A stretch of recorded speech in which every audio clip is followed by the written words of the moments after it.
ኢየሱስ? እኮ ቤተሰቦቹ አምነው ከተጠመቁ ልጆቻቸውም ደግሞ ይጠመቃሉ በቤቶቻቸው እምነት። እሱን አሳየን ከመጽሐፍ መጽሐፍ ቅዱሳዊ ነው ወይ ነው ጥያቄ? ያ መጽሐፍ ቅዱሳዊ ነው። እንዴት ነው መጽሐፍ ቅዱሳዊ የሚሆነው ካልክ ሐዋርያት ሥራ ምዕራፍ 2 ቁጥር 37 ላይ ጴጥሮስም ንስሐ ገቡ፣ ኃጢአታችሁ ይሰረይ ዘንድ እያንዳንዳችሁ በኢየሱስ ክርስቶስ ተጠመቁ፣ በመንፈስ ቅዱስም ስጦታ ትቀበላላችሁ፣ የተስፋው ቃል ለእናንተና ለልጆቻችሁ ጌታ አምላካችሁ ወደ እርሱ ለሚጠራቸው በሩቁ ላሉ ሁሉ ነውና አላቸው። ሰው ይሄ የተስፋ ቃል ለእኔም ለልጄም ነው። ስለዚህ እኔ አምኜ ልጅ ስትወለድ ደግሞ አጠምቃታለሁ ማለት ነው። ኦኬ እሺ። ስለዚህ እዚህ ጋር ሐዋርያው ጴጥሮስ ሕፃን ልጅ ሲያጠምቅ ተመዝግቧል። ሐዋርያት ኦኬ እዚህ ጋር የሚናገረው የቤተሰብ ልጅ ሲጠመቅ የቤተሰቦቹ እምነት እንደሚሰራ ነው። ጥያቄ ያለ እዚህ ላይ እሱን አሳየን። የተስፋው ቃል ለእናንተና ለልጆቻችሁ ነው የሚለው። እያወራሽ ያለው ስለ ጥምቀት ነው። ይሄ እምነት እንዲጠመቁ የሚያደርግ ክፍል አሳየን። ይሄ እኮ ያሳያል እንዴ ከፈት ብለህ ካሰብከው ማለት ነው። አይ ምንም ከፈትም የለም ተዘግቶም የለም። ምንም የሚያሳይ ነገር እያሳየ ለመከራከር ሳይሆን ለማዳመጥ አንቺ ለመከራከር እየተሻለሽ እንጂ ቀደለኛ ግልጽ ሆነ ምንባብ ነው የጠየቅንሽ። ሲጀመር የተነገረው አሁን ጴጥሮስን የሚናገረው ለሕፃን ልጅ ነው ለአዋቂ ነው? ይሄን ራሱ እየተናገረ ለአዋቂ ነው። የአዋቂ ይሄ ተስፋ ቃል ግን ለአንተም ለልጅህም ነው የሚለው። አንተ ልጅ ስትወልድ ልጄ በእኔ እምነት አይድንም ቆይ ደግ ብለህ መጠበቅ አይጣበቅብህም። ይልቁንስ ላስረዳሽ ነው። ለምሳሌ ኢየሱስ ክርስቶስ ያድናል የሚለው ቃል የታመነ ነው። ኢየሱስ ክርስቶስ ያድናል እኮ የታመነ ነው ይሄ ቃል ኦፍኮርስ።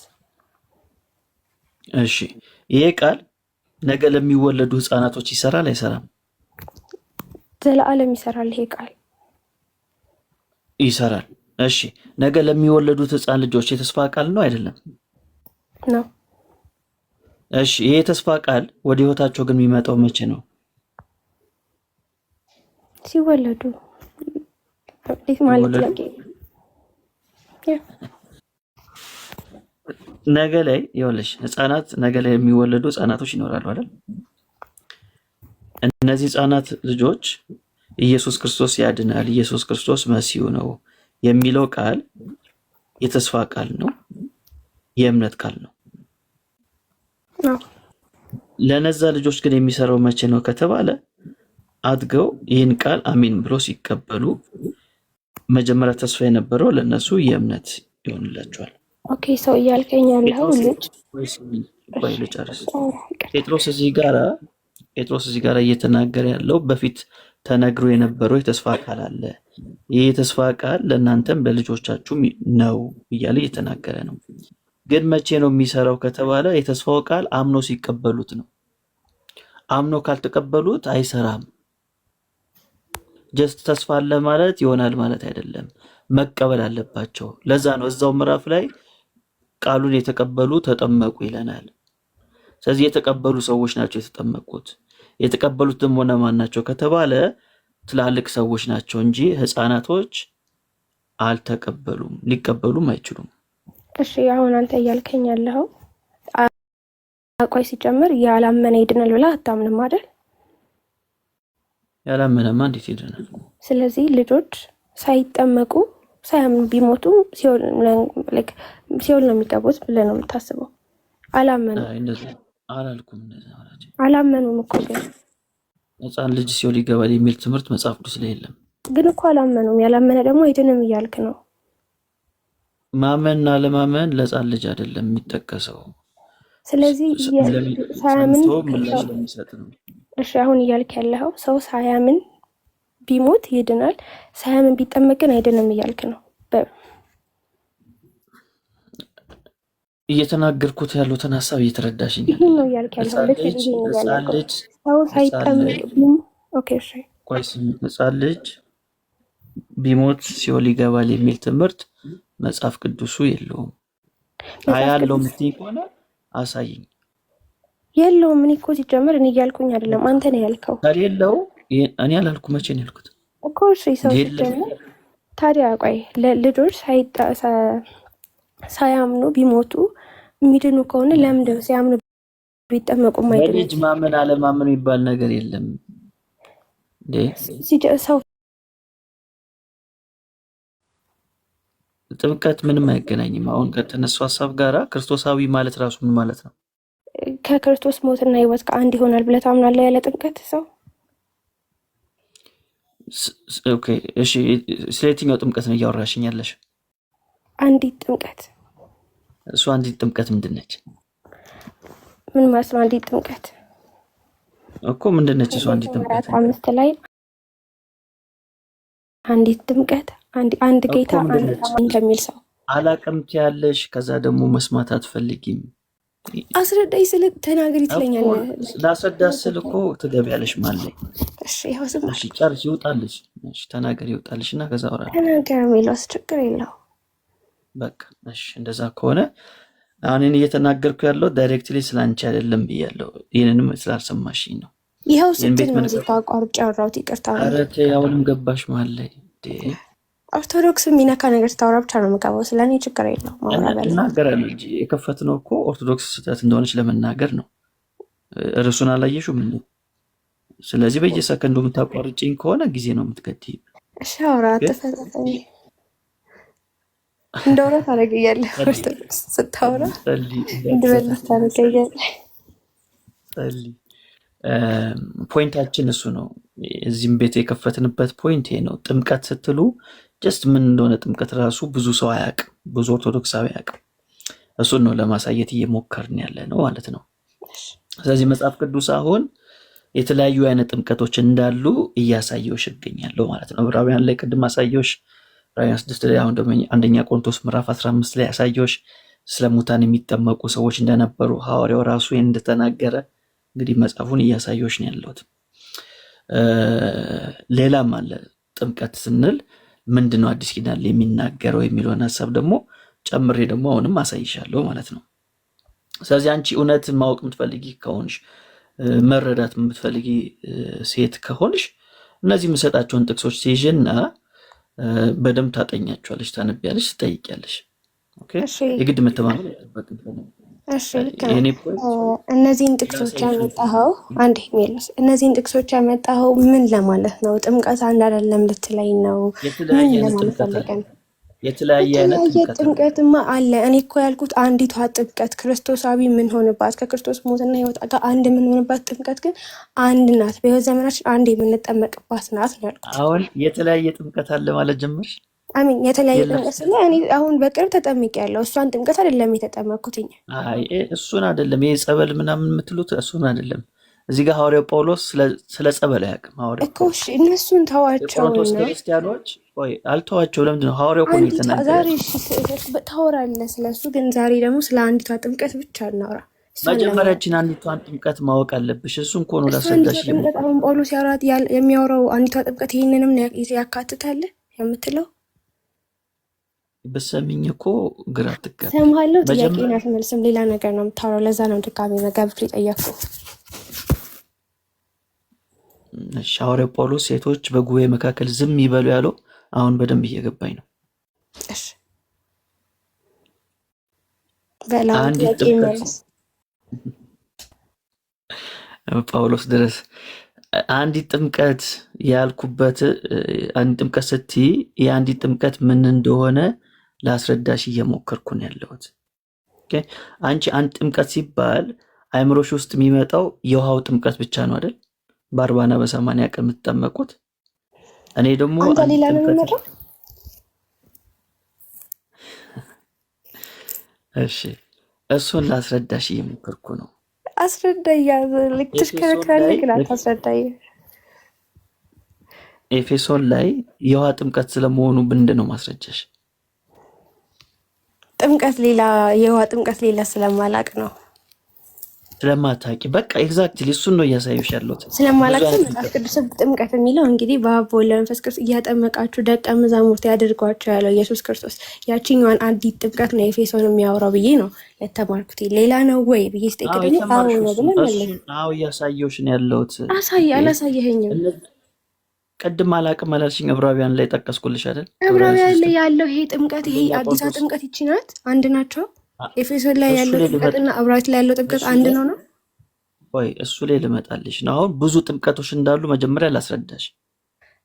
ብዙ ጥምቀት አለ አይደለም? አንዲት ጥምቀት ላይ አውራ። ያቺ አንዲት ጥምቀት ብዙ ናት ነው ወይ ነው የምትለው? አዎ ወይ አይ በላይ።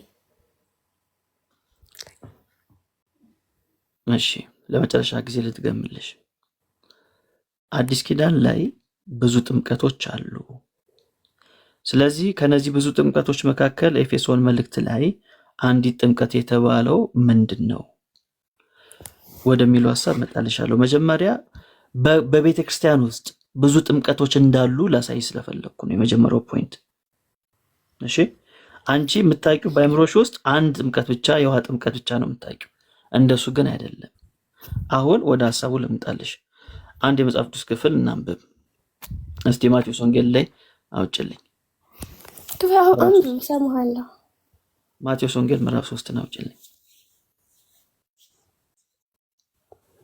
የማቴዎስ ወንጌል ምዕራፍ 3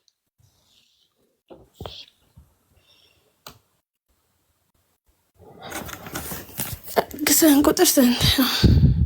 11 እኔስ ለንስሐ በውሃ አጠምቃችኋለሁ፣ ጫማውንም እሸከም ዘንድ የማይገባኝ ከኔ በኋላ የሚመጣው ግን ከኔ ይልቅ ይበረታል፣ እርሱም በመንፈስ ቅዱስ በእሳትም ያጠምቃችኋል። እሺ ይህን የሚናገረው ማን ነው? ማቴዎስ መጥምቁ ዮሐንስ። ይቅርታ መጥምቁ ዮሐንስ። እሺ ችግር የለውም። መጥምቁ ዮሐንስ እኔ በምንድን ነው የማጠምቀው አለ? በንስሐ ውሃ።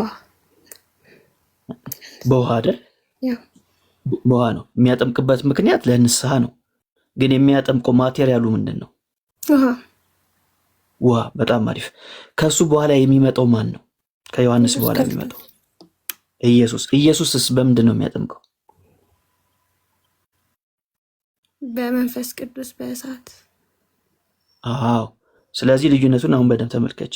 ዮሐንስ የሚያጠምቀው በውሃ ነው። በደንብ አድርጎ ነግሮናል። በውሃ አይደል? ሲያጠምቅም አይተናል። በውሃ ሲያጠምቅ። ከሱ በኋላ የሚመጣው ኢየሱስ ግን የሚያጠምቀው በምንድን ነው? በመንፈስ ቅዱስ በእሳትም ያጠምቃል አይደል? እሺ በመንፈስ ያለ ውሃ በመንፈስ ቅዱስ የተጠመቀ ሰው ታውቂያለሽ?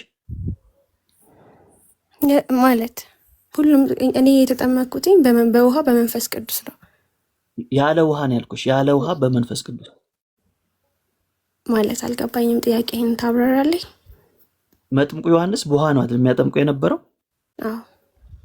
እሺ ያለ ውሃ በመንፈስ ቅዱስ ብቻ የተጠመቀ ታውቂያለሽ ሰው? በውሃና በመንፈስ ቅዱስ ነው የማውቀው። ይቅርታ። እሺ ያለ ውሃ በመንፈስ ቅዱስ ብቻ አታውቂም? እሺ እሱን ላሳይሽ። እሱን እናውጣ። ሐዋርያ ሥራ ላይ ነው።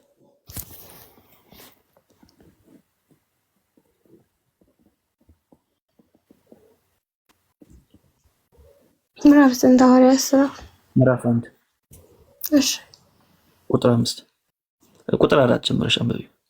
ከእነርሱ ጋር አብሮ ሳለ ከኢየሩሳሌም እንዳይወጡ አዘዛቸው። ነገር ግን ከኔ የሰማችሁት አብ የሰጠው የተስፋ ቃል ጠብቁ። ዮሐንስም በውሃ አጥምቆ ነበርና እናንተ ግን ከጥቂት ቀን በኋላ በመንፈስ ቅዱስ ትጠመቃላችሁ አለ። የሚናገረው ማን ነው? ኢየሱስ ክርስቶስ። እሺ ኢየሱስ ምንድን ነው ያለው? አብ የሰጠው ምንድን ነው? አብ የሰጠው ምንድን ነው አለን? የተስፋ። ይህ የተስፋ ቃል ምንድን ነው? ቁጥር 5 ላይ ዮሐንስ በምን አጥምቆ ነበር? በውሃ። እሺ ቅድም ያነበብሽው ማለት ነው ማቴዎስ ወንጌል ምዕራፍ 3 ላይ ያለው ታሪክ አይደል? ከዛ ምን አላቸው? እናንተ ግን አላቸው አይደል? እናንተ የተባሉት እነማን ናቸው? እኛ ሁላችን አይደለም። እኛ ሁላችን አይደለም። እዚህ ጋር እናንተ ያላቸው ዳይሬክትሊ የመጀመሪያ ደራሲያኖቹ እነማን ናቸው? ሐዋርያትን ነው።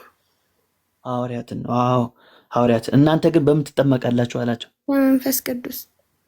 በመንፈስ ቅዱስ ትጠመቃላችሁ አላቸው። ከዛ ሐዋርያ ሥራ ምዕራፍ 2 ላይ ጸሎት እያደረጉ ማን ወረደ? መንፈስ ቅዱስ አይደል? ሐዋርያት ሥራ ምዕራፍ 2 ነው መንፈስ ቅዱስ። በጣም ጥሩ። ስለዚህ እዚህ ጋር ሐዋርያቶቹ ብቻ ሳይሆኑ 120 ቤተሰብ የሚባሉት አሉ አይደል? እነዚህ ቤተሰቦች የተጠመቁት በምንድን ነው? በውሃ ነው በመንፈስ ቅዱስ? በውሃና በመንፈስ ቅዱስ። እሺ እሱን አሳይ ማስረጃ።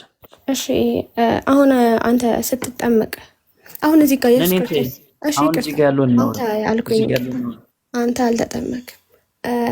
እዚህ ጋር ያለውን እናውራ እኮ እዚህ ጋር ያለውን ላውራ ነው። አሁን እዚህ አሳይ በውሃ እንደተጠመቁ የሐዋርያት ሥራ ያመጣው ምዕራፍ 4 ላይ ዮሐንስ በውሃ ብቻ ነበር የሚያጠምቀው አይደለ? ለምዶ በውሃ ብቻ የሚያጠምቀው መንፈስ ቅዱስ ከአብ ገና አልወረደም ነበር። እዚህ ጋር ውሃ በውሃ እንደተጠመቁ አሳይ እኮ ላውራ እንዴ።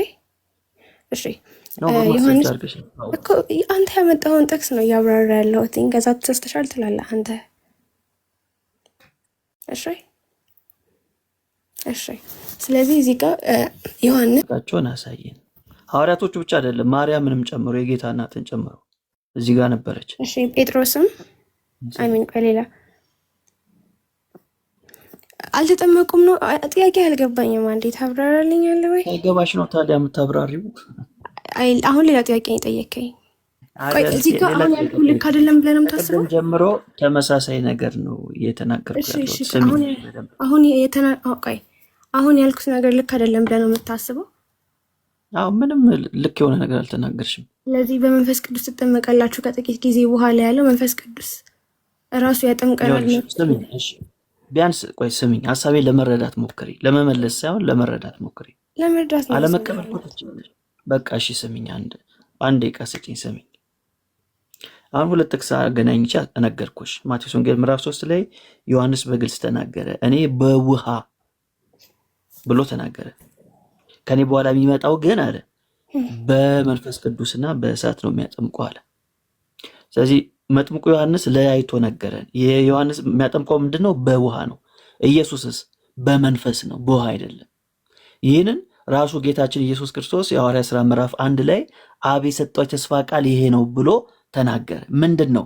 ዮሐንስ በውሃ አጥምቆ ነበር፣ እናንተ ግን አላቸው ከጥቂት ቀን በኋላ በመንፈስ ቅዱስ ትጠመቃላችሁ አለ። ዮሐንስ በምን? በውሃ።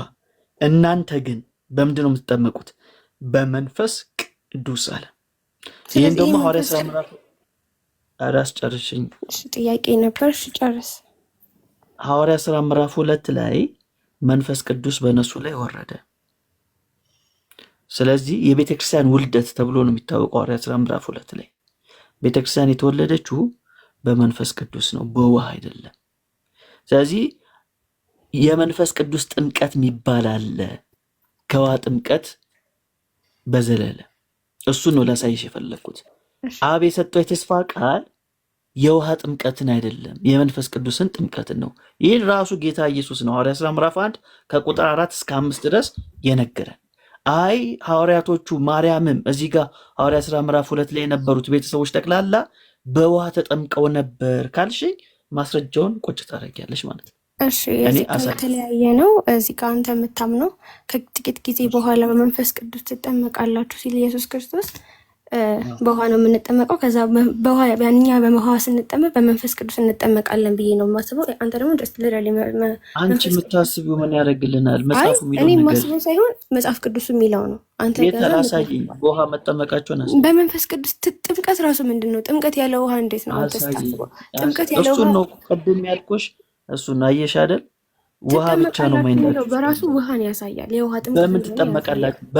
አያሳይም። ያሳያል። በማን ትጠመቃላችሁ? በማን ትጠመቃላችሁ? ትጠመቃላችሁ ማለት በውሃ ስንጠመም በመንፈስ ቅዱስ እንደምንጠመቅ ነው የሚያሳየው። በመንፈስ ቅዱስ ትጠመቃላችሁ። በውሃ አይደለም እያልከኝ ያለው ጥምቀት ውሃን አይወክልም ነው። ጥምቀት ስትል ውሃ የሚባል ነገር የለም እያልክ ነው። እዚህ ሐዋርያት ሥራ ምዕራፍ 1 ላይ የለም። በግድ ለማስረዳት እሺ ሜሎስ እዚህ የሐዋርያት ሥራ የሚያወራው ሊትራሊ ስለ አንዲቷ ጥምቀት ነው። ያቺ አንዲቷ ጥምቀት ደግሞ በውሃ አትገኝም እያልክ ነው እዚህ ጋር እያስተማርክ ያለው በሙሉ ድፍረት። አትገኝም። ጥምቀት ውሃ ይነካውም እያልክ ነው። ያለ ውሃ ነው ጥምቀት እያልክ ነው። አላልኩም። እሱን ይሄ ነው ያልከው። ጥምቀት ሲባል ውሃ የሚባል ነገር የለም ማለት ነው።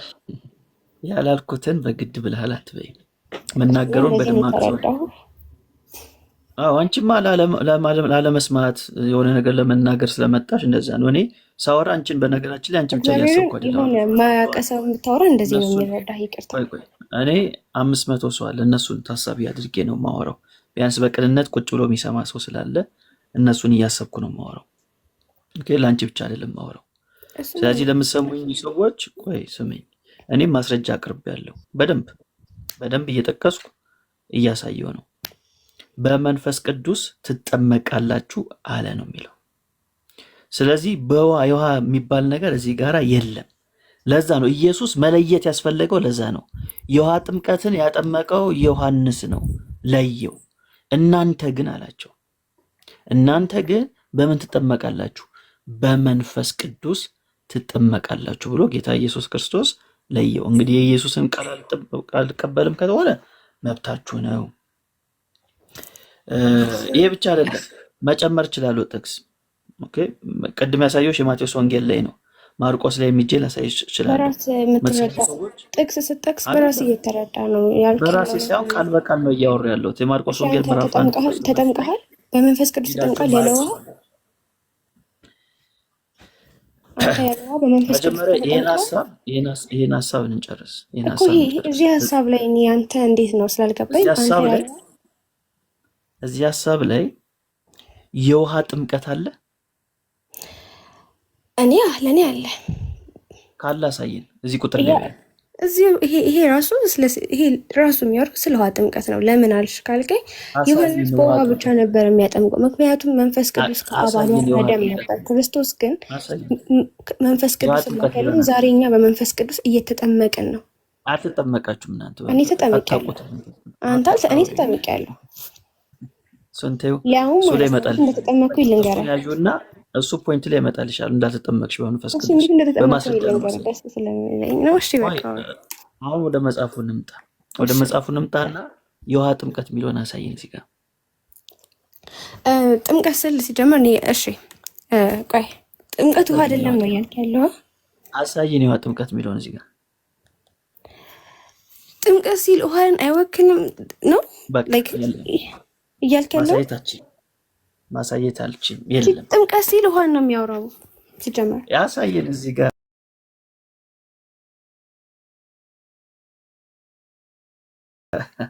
ምን ላሳየ? ጥምቀት እያለ ውሃ የለም። በመንፈስ ቅዱስ ነው የሚወርደው ላይ ነው የምትለኝ? አደም እሺ፣ አንድ ጥያቄ እዚህ ላይ ላሳይ። እዚህ ላይ ልጠይቅህ። በመንፈስ ቅዱስ ስላልተጠመቅሽ ነው በነገራችን ላይ ግራ የገባሽ። እሺ ተጠመቅ መንፈስ ቅዱስ። እሺ ይርዳ መንፈስ ቅዱስ። ኢየሱስ ክርስቶስ በአብ በወልድ በመንፈስ ቅዱስ እያጠመቃችሁ ደቀ መዛሙርቱ ያድርጓቸው ሲልም ይሄ ጥምቀት ውሃ አይደለም ማለት ነው። እሱ ነው አይገናኝም። ይሄኛው የውሃ ነው። እሺ ላስረዳሽ። እኛ ጋር መልስ ስላለ ላስረዳሽ እኮ ስሚኝ፣ ላስረዳሽ። ቆይ ቤሎስ ይሄ የውሃ ነው አይደለም? በእናትህ እኮ ላስረዳሽ።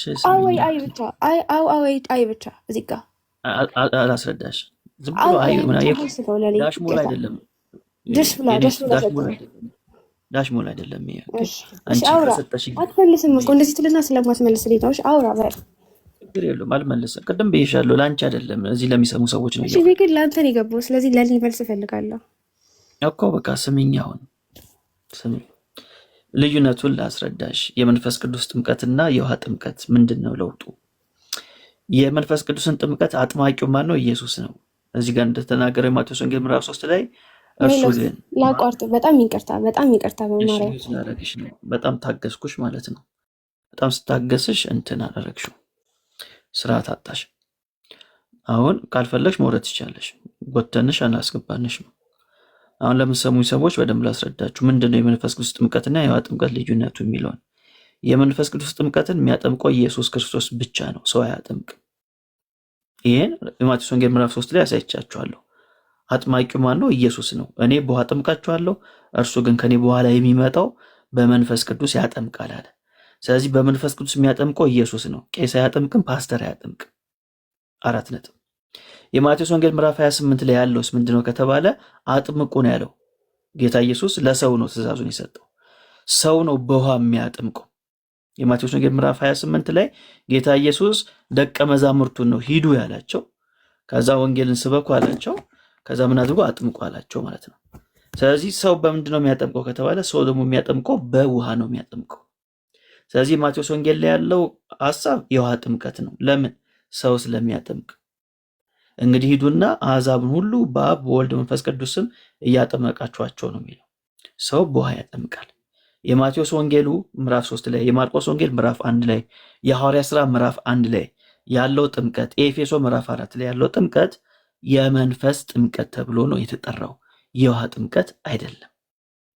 ስለዚህ እነዚህን ልዩነቶች መጀመሪያ መረዳት ያስፈልጋል።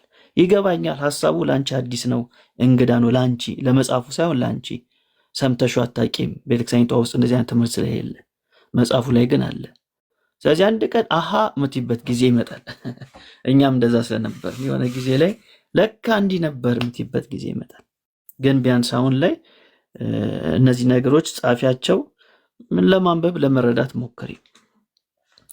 በኦርቶዶክስ ቤተክርስቲያን እናንተ መንፈስ ቅዱስን የምትቀበሉት ስትጠመቁ አይደለም፣ ስንጠመቅ ነው የምትይ ከሆነ ማስረጃ ታመጫለሽ። ስትጠመቁ እንዳልሆነ ማስረጃ አመጣለሁ። እዚህ ጋ ግን አንዴ እዛ ጋ ትሄዳለህ። እዚህ ጋ ግን አንዴ የምጠይቅ ጥያቄ አለ ስላልገባኝ። እሺ አሁን የመለስክልኝ መልስ እኔ የጠየቅኩ ጥያቄ ስላልሆነ ነው። ቅድም ላቋርጥ ሳረከኝ። እሺ ለሰዎች ነው ማውራት ስላልክ ሰማሁ።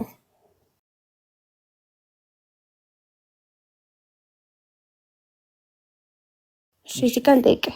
ማቴዎስ 28:19 ላይ ያለው በአብ ወልድ መንፈስ ቅዱስ እያጠመቃችኋቸው የሚለው የውሃ ጥምቀት ነው አልከኝ አይደል? ብለኸኛል። ሰው እዚህ ጋር በአብ በወልድ በመንፈስ ቅዱስ እያጠመቃችኋቸው ነው የሚለው፣ ሐዋርያት ላይ በመንፈስ ቅዱስ ትጠመቃላችሁ ነው የሚለው። እዚህ ጋር እንዴት በውሃ እንደሆነ አወክ? ጥምቀት የሚለው ቃል ውሃን አይወክልም ቃልክ። እዚህ ጋር ያለው እንዴት ውሃ እንደሆነ አወክ? ለምን በአብ በወልድ በመንፈስ ቅዱስ ብቻ አልሆነም? እሺ ጥሩ።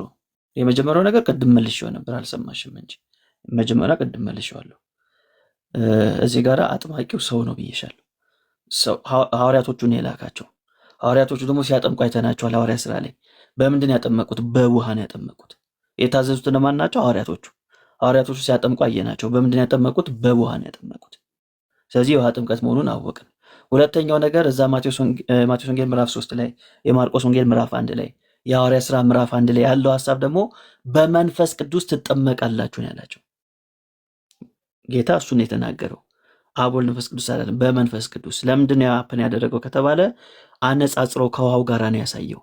የውሃው ጥምቀት ዮሐንስ ነው፣ የእናንተ ግን በመንፈስ ነው። እሱን ደግሞ እንዴት ነው ፕራክቲካል የሆነው? መቼ ነው? የሐዋርያ ሥራ ምዕራፍ 2 ላይ ፕራክቲካል ሆኖ መንፈስ ቅዱስ ያለ ውሃ ሲወርድባቸው አየን። ሐዋርያቶቹስ በውሃ ሲያጠምቁ ፕራክቲካሊ፣ ቲዮሪው ፕራክቲካል ሲሆን እያየነው ነው። እሱን ነው መረዳት ያለብሽ። የማቴዎስ ወንጌል ምዕራፍ 28 ላይ ያለውን ቃሉን ነው የምናገኘው፣ ቲዮሪውን ነው የምናገኘው። ፕራክቲሱን የትን አገኘ ነው? ሐዋርያቶቹ ሲያደርጉ አየን፣ በውሃ ሲያጠምቁ አየን። የሐዋርያ ሥራ ምዕራፍ 1 ላይ በመንፈስ ቅዱስ ትጠመቃላችሁ የሚለውን ፕራክቲሱን የት አየ ነው? ሐዋርያ ሥራ ምዕራፍ 2 ላይ አየ ነው። በመንፈስ ቅዱስ ያለ ውሃ መንፈስ ቅዱስ በእሳት አምሳል ሲወርድባቸው አየን ማለት ነው፣ ያለ ውሃ። ስለዚህ በጣም ኢዚ ነው። በዚህ አይነት መንገድ እንመልሰዋለን ማለት ነው፣ ማስረጃ አድርገን። ስለዚህ ቲዮሪው አለ፣ ፕራክቲሱ አለን፣ ሁለቱን ያዝ ነው ማለት ነው። አሁን እናንተ መንፈስ ቅዱስ እንዳልተቀበላችሁ ላሳይ፣ እኔ ደግሞ በማስረጃ አድርጌ። እዚህ ጋራ ማለት ነው ኢየሱስ ክርስቶስ ያጠመቀው እኛ ኢየሱስ ክርስቶስ ሊያጠምቀን አይችልም አይደል? ሚሎስ ያጠምቀን ሄዷል። እዚህ ላይም እኮ ሄዷል እኮ ሐዋርያ ሥራ ምዕራፍ 1 ላይ ነው ሄዶ ኢየሱስ ሄዶ ሐዋርያ ሥራ ምዕራፍ 1 ላይ አይደል? አንተ ያልከው በመንፈስ ቅዱስ ነው የሚጠመቀው፣ በኢየሱስ ክርስቶስ እጅ ከተጠመቀ ነው ያልከው። በኢየሱስ ነው የሚጠመቀው፣ በእጇ ዳይሬክትሊ በኢየሱስ ነው የሚጠመቀው። ፊዚካሊ ተገናኝተን ነው ወርዶ ወደ ምድር አይደለም። እሺ እንዴ ሐዋርያቶቹ እንደዛ ተጠመቁም፣ ፊዚካሊ አይደለም። አይሽ እያወራን ያለ ነው ስለ መንፈስ ነው እያወራን ያለ ነው። ጌታችን ኢየሱስ ክርስቶስ እሺ ላሳይሽ ነው። ጌታችን ኢየሱስ ክርስቶስ ያረገው መቼ የትኛው ምዕራፍ ላይ ነው? ማቴዎስ መጨረሻ ላይ መጨረሻ ላይ አለ አለ። ግን ሐዋርያ ሥራ ምዕራፍ 1 ላይ ቅድም የጠቀስኩልሽ ክፍል ላይ ይናገራል አይደል? ከነሱ ጋራ ስንት ጊዜ ነበር ነው የሚለን? እየታያቸው እንደነበር ይነግረናል አይደል? ከዛ ቁጥር 9 ላይ ሐዋርያ ሥራ ምዕራፍ 1 ቁጥር 9 ላይ ይህንንም ከተናገረ ቅድም ያነበብነው ስንት ላይ ነው? ሐዋርያ ሥራ ምዕራፍ 1 ቁጥር 5 ላይ 4 እና 5ን ቅድም አነበብን አይደል? ከዛ ቁጥር 9 ላይ ምን ይለናል? ይህንንም ከተናገረ በኋላ እነርሱ እያዩት ከፍ ከፍ አለ፣ ደመናም ከዓይናቸው ሰውራ ተቀበለችው። አረገ አይደል? አዎ። ከዛ በመንፈስ ቅዱስ የተጠመቁት ግን ምዕራፍ 2 ላይ ነው፣ ምዕራፍ 1 ላይ አይደለም። ኢየሱስ ካረገ በኋላ ነው። ስለዚህ በውሃ ነው የተጠመቁት አይደለም፣ በመንፈስ ነው የተጠመቁት። አጥማቂው ኢየሱስ ነው እንዴ? አንቺ ኢየሱስ የግድ ፊዚካሊ ማየት አለበሽ እንዴ እንድታምኚ? አንተ በኢየሱስ ተጠምቀሃል እንዴ? እኛማ እሱ አይደል እንደ ልዩነታችን። በውሃ በኢየሱስ ክርስቶስ መንፈስ ቅዱስ ተደፍቶብህ ነው? እንዴት ነው አካሄዳ? ስነ ስርዓቱን ንገረኝ እስቲ። እሺ ቃሉን መጀመሪያ አስተካኪ። እያወራን ያለ ነው ስለ መንፈስ ቅዱስ ነው። ተደፍቶብህ አይባልም። ውሃ ነው የሚደፋው። መንፈስ ቅዱስ አካል የሆነ ጥምቀት ሲባል የሆነ ነገር። እሺ አንተ በምትለው አስረዳኝ። ይቅርታ እኔ እረዳሻለሁ እኮ ምክንያቱም አንቺ የምታውቂው ውሃ ውስጥ በመግባት ብቻ ስለሆነ። ይሄ ሎጂክ ምናምን ይቀራ የጠየቅከውን ሎጂክ አይደለም እኮ እውነታው ነው አይደል? አንቺ የምታውቂው እሱን ብቻ ስለሆነ ታውቃለህ። አሁን የጠየቅከው መልስ እንዴት ነው ያለ ውሃ በኢየሱስ ክርስቶስ እጅ በመንፈስ ቅዱስ የተጠመቀው? ይሄ ስነ ስርዓት እንዴት ነው የተፈጸመው? አንተ ጋር በመንፈስ ኢየሱስ ስናምን ስርዓቱ እንዴት ነው? ምንም ስነ ስርዓት የለውም። ታምኛለሽ፣ ትጠመቂያለሽ። አንቺ የምታውቂው የሆኑ ሰዎች ያለ ውሃ በመንፈስ በኢየሱስ ክርስቶስ የተጠመቁ መች ነው? አንተ ወይስ እኮ ልነግርሽ እኮ ነው። ለዚህም ደግሞ ዝግጁ ነሽ? መጽሐፍ ቅዱስ አውጪ። ኤፌሶን ምዕራፍ 1 እኛ በማስረጃ ምዕራፍ 1 ላይ አንተ ያንተን ፕሮግራም ነበር ማለት የፈለኩት። እሺ እኮ እኮ እንዴ እኔ በማስረጃ ነው፣ በመጽሐፉ ነው። መጽሐፉ ነው ወደ እኛ ህይወት የመጣው ቃሉ ማለት ነው። እሺ ሚስ አንደርስታንድ ያረ እሺ ኤፌሶን መንፈስ ቅዱስ መጠመቅ ማለት ጌታ ኢየሱስን ስናምን መንፈስ ቅዱስን መቀበል ማለት ነው። በሌላ አገላለጥ መጠመቅ ማለት ምን ማለት ነው መሰለሽ? መጠመቅ የሚለው ቃል ወደ ውስጥ መግባት ማለት ነው። ተጠመቀ ማለት ወደ ውስጥ ገባ። ባፕቲዝም ማለት ምዕራፍ ስንት? ምዕራፍ 1 መጀመሪያ ጥምቀት የሚለውን ላስረዳሽ። መጀመሪያ ላስረዳሽ ጥምቀት ምን እንደሆነ። መጠመቅ የሚለው የቃሉ ትርጓሜ ባፕቲዝም የሚባለው ኢመርሽን ማለት ነው። ወደ ውስጥ መግባት መዘፈቅ ማለት ነው። ስለዚህ በመንፈስ ቅዱስ መጠመቅ ማለት ወደ አካሉ መጨመር፣ ወደ ኢየሱስ ክርስቶስ አካል መጨመር ማለት ነው። ወደ ኢየሱስ ክርስቶስ አካል የሚጨምረን ማን ነው ከተባለ ራሱ ኢየሱስ በመንፈስ ቅዱስ አማካኝነት ወደ አካሉ ይጨምረናል። ይህንም ደግሞ ማስረጃ ከፈላግሽ እሱንም አሳይሻለሁ።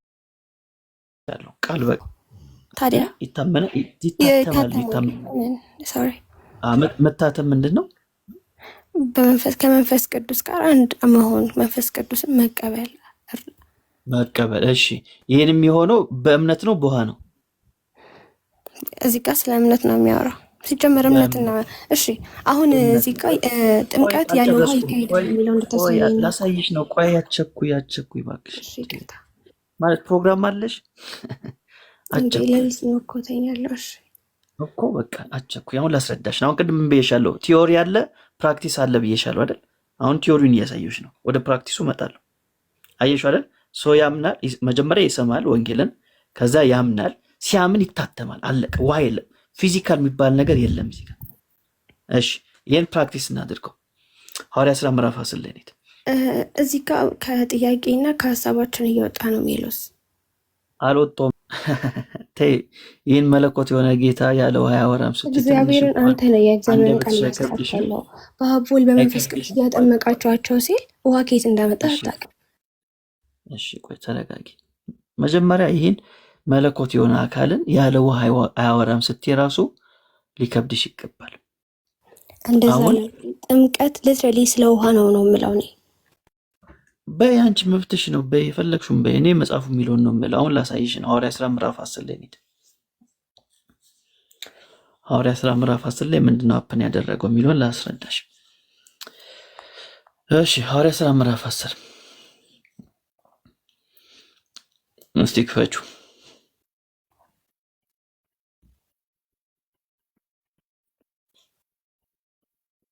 ክፈችው። ሐዋርያት ሥራ ምዕራፍ ስንት ምዕራፍ ቁጥር ስንት? 28 ላይ እስቲ ዋናው ፖይንት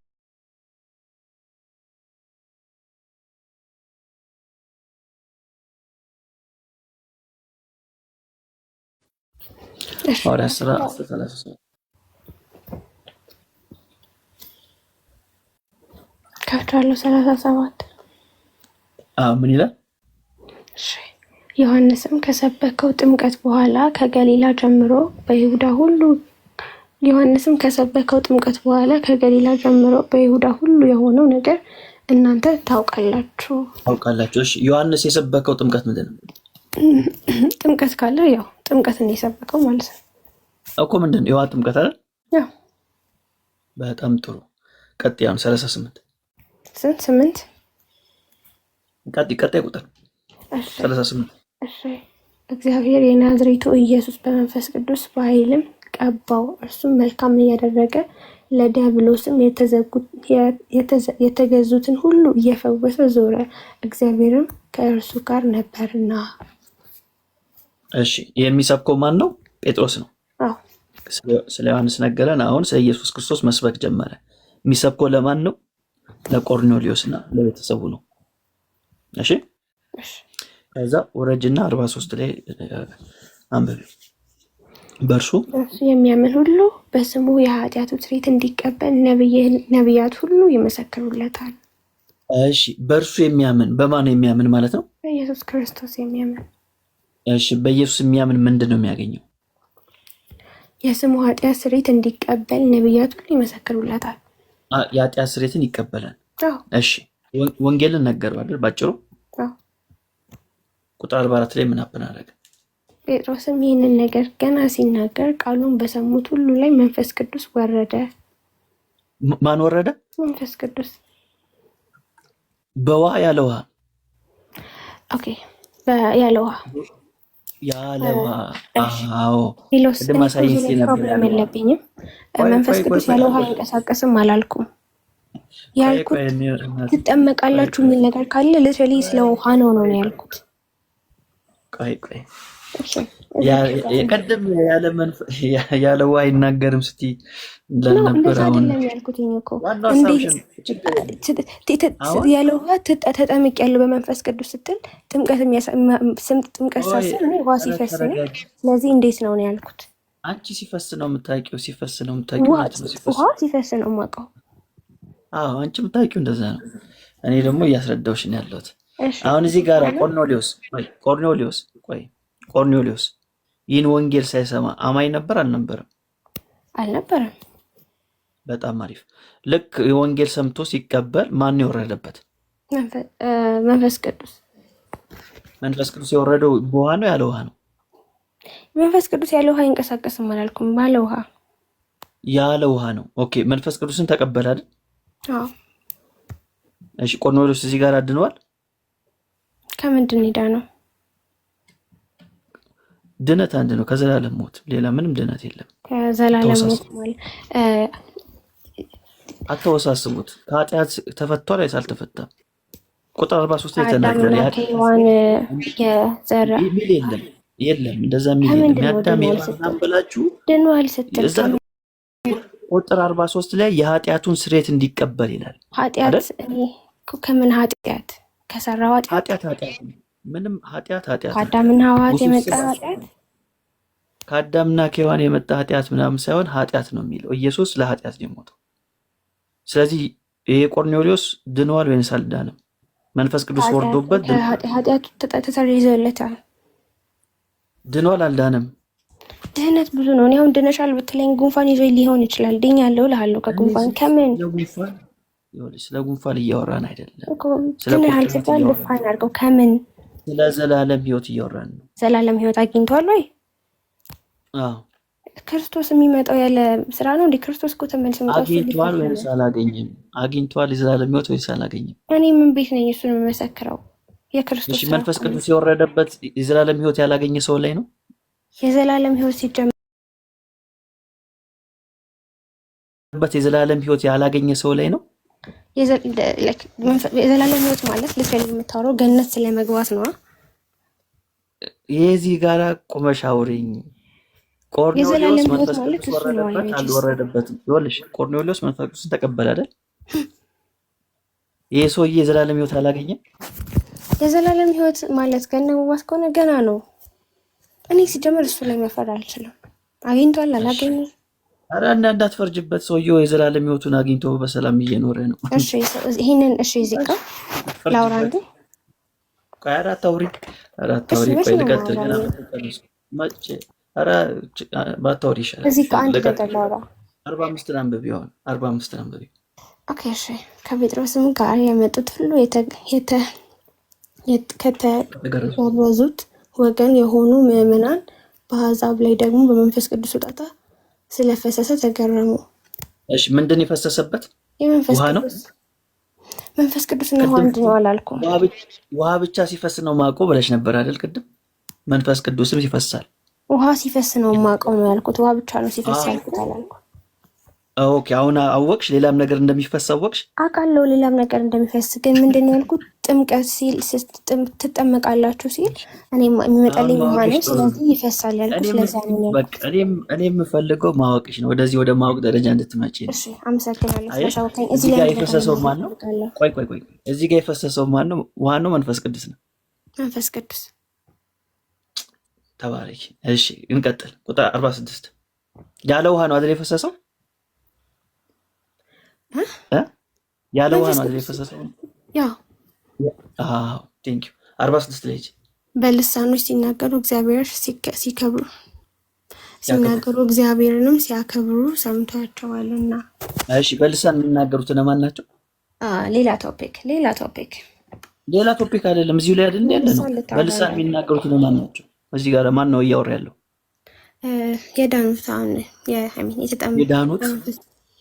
የዳኑት አይሽ መንፈስ ቅዱስ ነው ይሄን ቃል ያስወጣው ከአንደበት የዳኑት። ኧረ ወክተው የዳኑት አሁን መንፈስ ቅዱስ ወረደባቸው። ከአዳምና ከሔዋን ደብዳቤ እግዚአብሔር ኢየሱስ ክርስቶስን ሲያምን ሰው ይድናል። ስለዚህ የዳኑት ለምን ድነዋል? በቃ ቴንኪው። ወደዚህ መረዳት እንኳን ደህና መጣሽ። እኔ መረዳት ዛሬ አይደለም ያገኘሁት፣ ይቅርታ ቤተክርስቲያን ስማ ነው ያገኘሁት። ያልነበረም ድንዋሉ የሰለሽ የምን ጉንፋን ነው ምናምን ያልኩት ከአዳምና ከሔዋን የዘር ለቀዳ ኦፍ ኮርስ ክርስቶስን ስናምን ነው መምጣትሽ ነው። በስራ እናገኘውም ያንን ድህነት ችግር የለውም። ቆይ ዋናው መቀበልሽ ነው። ድሮ ነው የተቀበልኩት ሜሎስ፣ አንተ እንዳስቀበልከኝ አክታታርክ። አይ እኔ አስቀበልኩሽ አላልኩ። ገና መቼ ተቀበልሽ? ጌታን አልተቀበልሽም። ኧረ ቆየሁ በድፍረት አታውራ። እሺ ስለዚህ እዚህ ጋር ኢየሱስ የተናገረው አይደል? ወይ ገብቶኛል። ሐዋርያት ሥራ ምዕራፍ 2 ላይ ልትመጪ ነው። እሺ ላውራው ስለገባህ እኔ ማውራት የለብኝም ማለት አይደለም። ማውራት እፈልጋለሁ አይደለም፣ እንደዛ ሳይሆን መጀመሪያ ተረጁን ያልኩሽ ቁጥር 43 ላይ የኃጢአት ስርየት የሚገኘው በምንድን ነው ብሎ ነው የነገረን? እሺ በምንድን ነው ብሎ የነገረን? በምንድን ነው ብሎ የነገረን? አንብቢዋ ቁጥር 43 ላይ በሱ በክርስቶስ በማመን ምን ይገኛል? የኃጢአት ስርየት ይገኛል።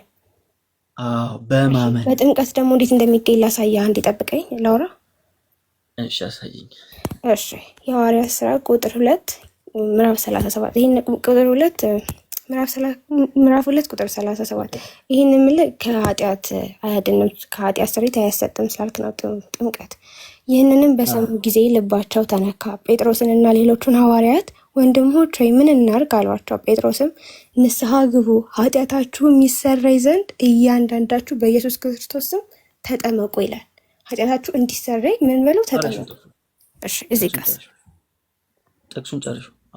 ተጠመቁ፣ በመንፈስ ቅዱስም ስጦታ ትቀበላላችሁ። ስለዚህ የመንፈስ ቅዱስ ስጦታ በጥምቀት ውስጥ እንቀበላለን እያሉ ነው። ቆይ አታምታችሁ። እሺ አንተ ልታውቃል እንጂ ኢትስ ክሊር ነው። ክሊር አይደለ? ላንቺ ክሊር አይደለ? እኔማ ነው። አሁን ላሳይሽ። የሳትሽው ዝግጁ ነሽ? ሳትሽ ዝግጁ ነኝ። ስሰት ለመስማት ላሳይሽ፣ በደንብ አድርጌ ላሳይሽ። ጴጥሮስ ምን አለ? የመጀመሪያውን ቃል ንገረኝ።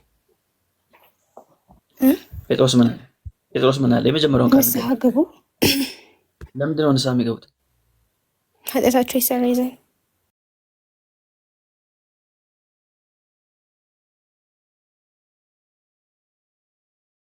ቆይ እዚህ ጋር ሚስ አንደርስታንዲንግ አትፍጠር። እዚህ ጋር ነው ምንም አልፈጠርም። በራስሽ አንደበት አለቀ። እሺ ንስሐ የምንገባው ኃጢአታችን ይሰረይ ዘንድ ነው። እሱ እዚህ ጋር ስላለ ሳይሆን ስለማቅ ነው ያልኩት። እሺ ንስሐ ግቡ ይልና ከዛ በኋላ እታች ይወርድና ኃጢአታችሁ ይሰረይ ዘንድ ይልና እያንዳንዳችሁ በኢየሱስ ክርስቶስ ተጠመቁ። ንስሐ ግቡ ጋር አይገናኝም። ኃጢአታችሁ ይሰረይ ዘንድ እያንዳንዳችሁ በኢየሱስ ክርስቶስ ተጠመቁ። ሰው ንስሐ መግባት ነው። ቅድም ያልሽውን ተወሹ። ንስሐ ግቡ የሚለውን ኃጢአት ለመሰረይ ነው እንዲሰረዝልኝ ነው የሚጠመቁም። እዚህ ጥቅስ ላይ ነው ያለነው። እግዚአብሔር ለሊ እዚህ ጋር እንደ ንስሐ ግቡ የሚል ሆኖ ኃጢአታችንን በንስሐ ነው ኃጢአታችን የሚሰረዘው። ጥምቀትን አይልም ካል ከኔ እዚህ ጋር አባንታ አፍራለሁ። ማርያምን አዳምጣትኝ ያዳመጥካትኝ እስኪ ማለት እያስጨረስካት። እሺ ወረደ እባክህ። ይኸውልሽ አሁን ሌላ ቦታ ትጂ ራስሽ አይደል ጥቅሱን ያመጣሽው? አዎ ንስሐ ግቡ አለ አይደል? መቼም የሆነ ነገር አድርጉ ከተባለ የሆነ ነገር ያስከትላል አይደል? አዎ ንስሐ ግቡ ያለው ምን ሊሆኑ ነው? ንስሐ የምንገባው ከኃጢአታችን እንድሰረዝ ነው። ይህንን አድርጌያለሁ ብዬ ለካህን ራሴን ሳሳይ ክርስቶስ ደግሞ ያንን ኃጢአቴን ይሰረዝልኛል። እዛው ጥቅሱ ላይ ቆመሽን መልሽልኝ። እዛው ጥቅሱ ላይ ንስሐ ግቡ አለ። እዚህ ጥቅስ ላይ ቆሜ ስመልስልህ ንስሐ ግቡ ይልና ሌላ አረፍተ ነገር የሚከፋፍለውን ምልክት ያደርግና ኃጢአታችሁ ይሰረይ ዘንድ እያንዳንዳችሁ በኢየሱስ ክርስቶስን ተጠቅሙ። ኃጢአቴ እንዲሰረዝልኝ እያልኩ ኃጢአቴ እንዲሰረዝልኝ ምን ላድርግ? በኢየሱስ ክርስቶስን ልጠመቅ፣ የመንፈስ ቅዱስ አገኛለሁ። ኧረ የሚለው ስለ እግዚአብሔር አሁንስ እግዚአብሔር ራሱ ነው የሚቀስፍ። እግዚአብሔር ነው የሚቀስፍ። በመድኃኒዓለም አሁን የሚቀስፍ ጌታ የለንም። ይሄ ያስቀስፋል። ይሄ ትልቅ ክህደት። ይሄ የጌታን የክርስቶስን ቃል በጣም መካድ ነው። አንቺ እኮ ቅድም ያመልሽው ነው የካድሽው። የጠየቁሽን ድህነት ነው። አንተ ንስሐ ኃጢአት እንዲሰረዝልኝ ነው። እናንተ ናችሁ በንስሐ የማታምኑት። በሌላ ጥያቄ አድርጌ ላስረዳሽ። ይህንኑ ጥቅስ የመንፈስ ቅዱስ ስጦታ ትቀበላላችሁ ያለ አይደል? እዚሁ ላይ ነኝ ያሉት፣ የትም አልሄድም። ምን ትቀበላላችሁ አላቸው? ምን ትቀበላላችሁ ነው ያላቸው? የመንፈስ ቅዱስ ስጦታ ነው። ምን ሲያደርጉ? ኃጢአታችን ይሰረዝ ዘንድ እያንዳንዳችን በኢየሱስ ክርስቶስ እንጠመቅ። እኔ የጠየቅኩሽ የመንፈስ ቅዱስ ስጦታ የሚቀበሉት ምን ሲያደርጉ ነው ብዬ ነው። ስንጠመቅ፣ በኃጢአታችን በኢየሱስ ክርስቶስ ስም በስላሴ ስም ስንጠመቅ። በቃ አየሽው አይደል? ጴጥሮስ እየተናገረ ያለው ንስሐ ግቡ አላቸው። ለምንድን ነው ንስሐ የሚገቡት? ኃጢአታቸው ይሰረይ ዘንድ ነው። ከዛስ ምን አላቸው? እያንዳንዳችሁ በኢየሱስ ክርስቶስ ስም ተጠመቁ አላቸው። ለምን? የመንፈስ ቅዱስን ስጦታ ትቀበላላችሁ። ሀሳቡ ሌላ ምንም ነገር የለውም። ሜሎስ የምትናገረው ነገር አንተ ራሱ ታምነዋለህ? ሴክ ኦፍ አርጉመንት ነው እያልክ ያለው። አለማመን መብትሽ ነው። አንተ ራስህ ታምነዋለህ። ችግር የለውም። አለማመን መብትሽ ነው። የሆነ ጊዜ ላይ አንተ ራስህ ማመን ያጠራጥረኛል። ቢካዝ እንደ መጽሐፍ ቅዱስ እሺ፣ ቆይ የግድ አንድ ፖይንት ላይ መዳረቅ እኮ አይጠበቅብንም። አንቺ ፖይንትሽን አስቀመጥሽ አይደል? እኔም ፖይንቴን አስቀመጥኩኝ። ንስሐ ግቡ አለ።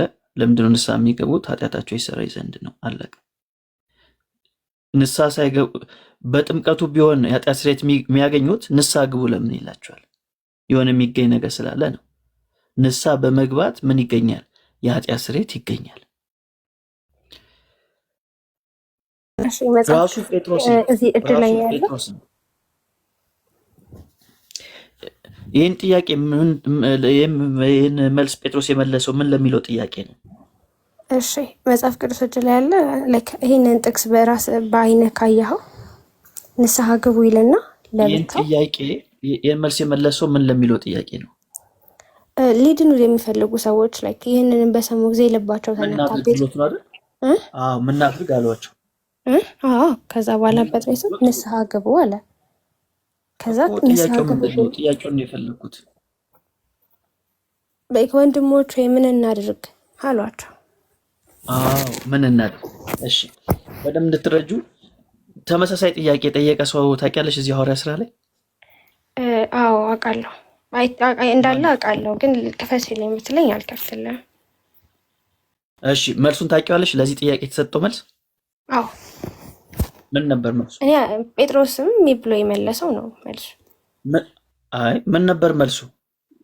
መልሱም ጴጥሮስ ራሱ መልሶታል። ለምን ሌላ መልስ እሰጣለሁ? እኔ መልሱ ምን ነበር? መልሱ ምን ነበር? ለዚህ ጥያቄ ሌላ ቦታ ላይ ለዚህ ጥያቄ እዚህ ሐዋርያ ስራ ላይ ለዚህ ሌላ ቦታ ላይ ነው እንደ የምትለው? አዎ ሌላ ቦታ እዚህ ሐዋርያ ስራ ላይ ኦኬ እሺ፣ ላስታውሰውም ትከፍታለህ ነው ትነግረኛለህ ነው እነግርሻለሁ፣ ችግር የለውም። ግን ታስታውሻለሽ ወይ አንቺ? ነው አላስታውሰውም። ለዛ እኮ ነው ልክፈተው የምልህ ነው እንዴ? እሺ ሐዋርያ ስራ ምዕራፍ 16 ላይ 16 አዎ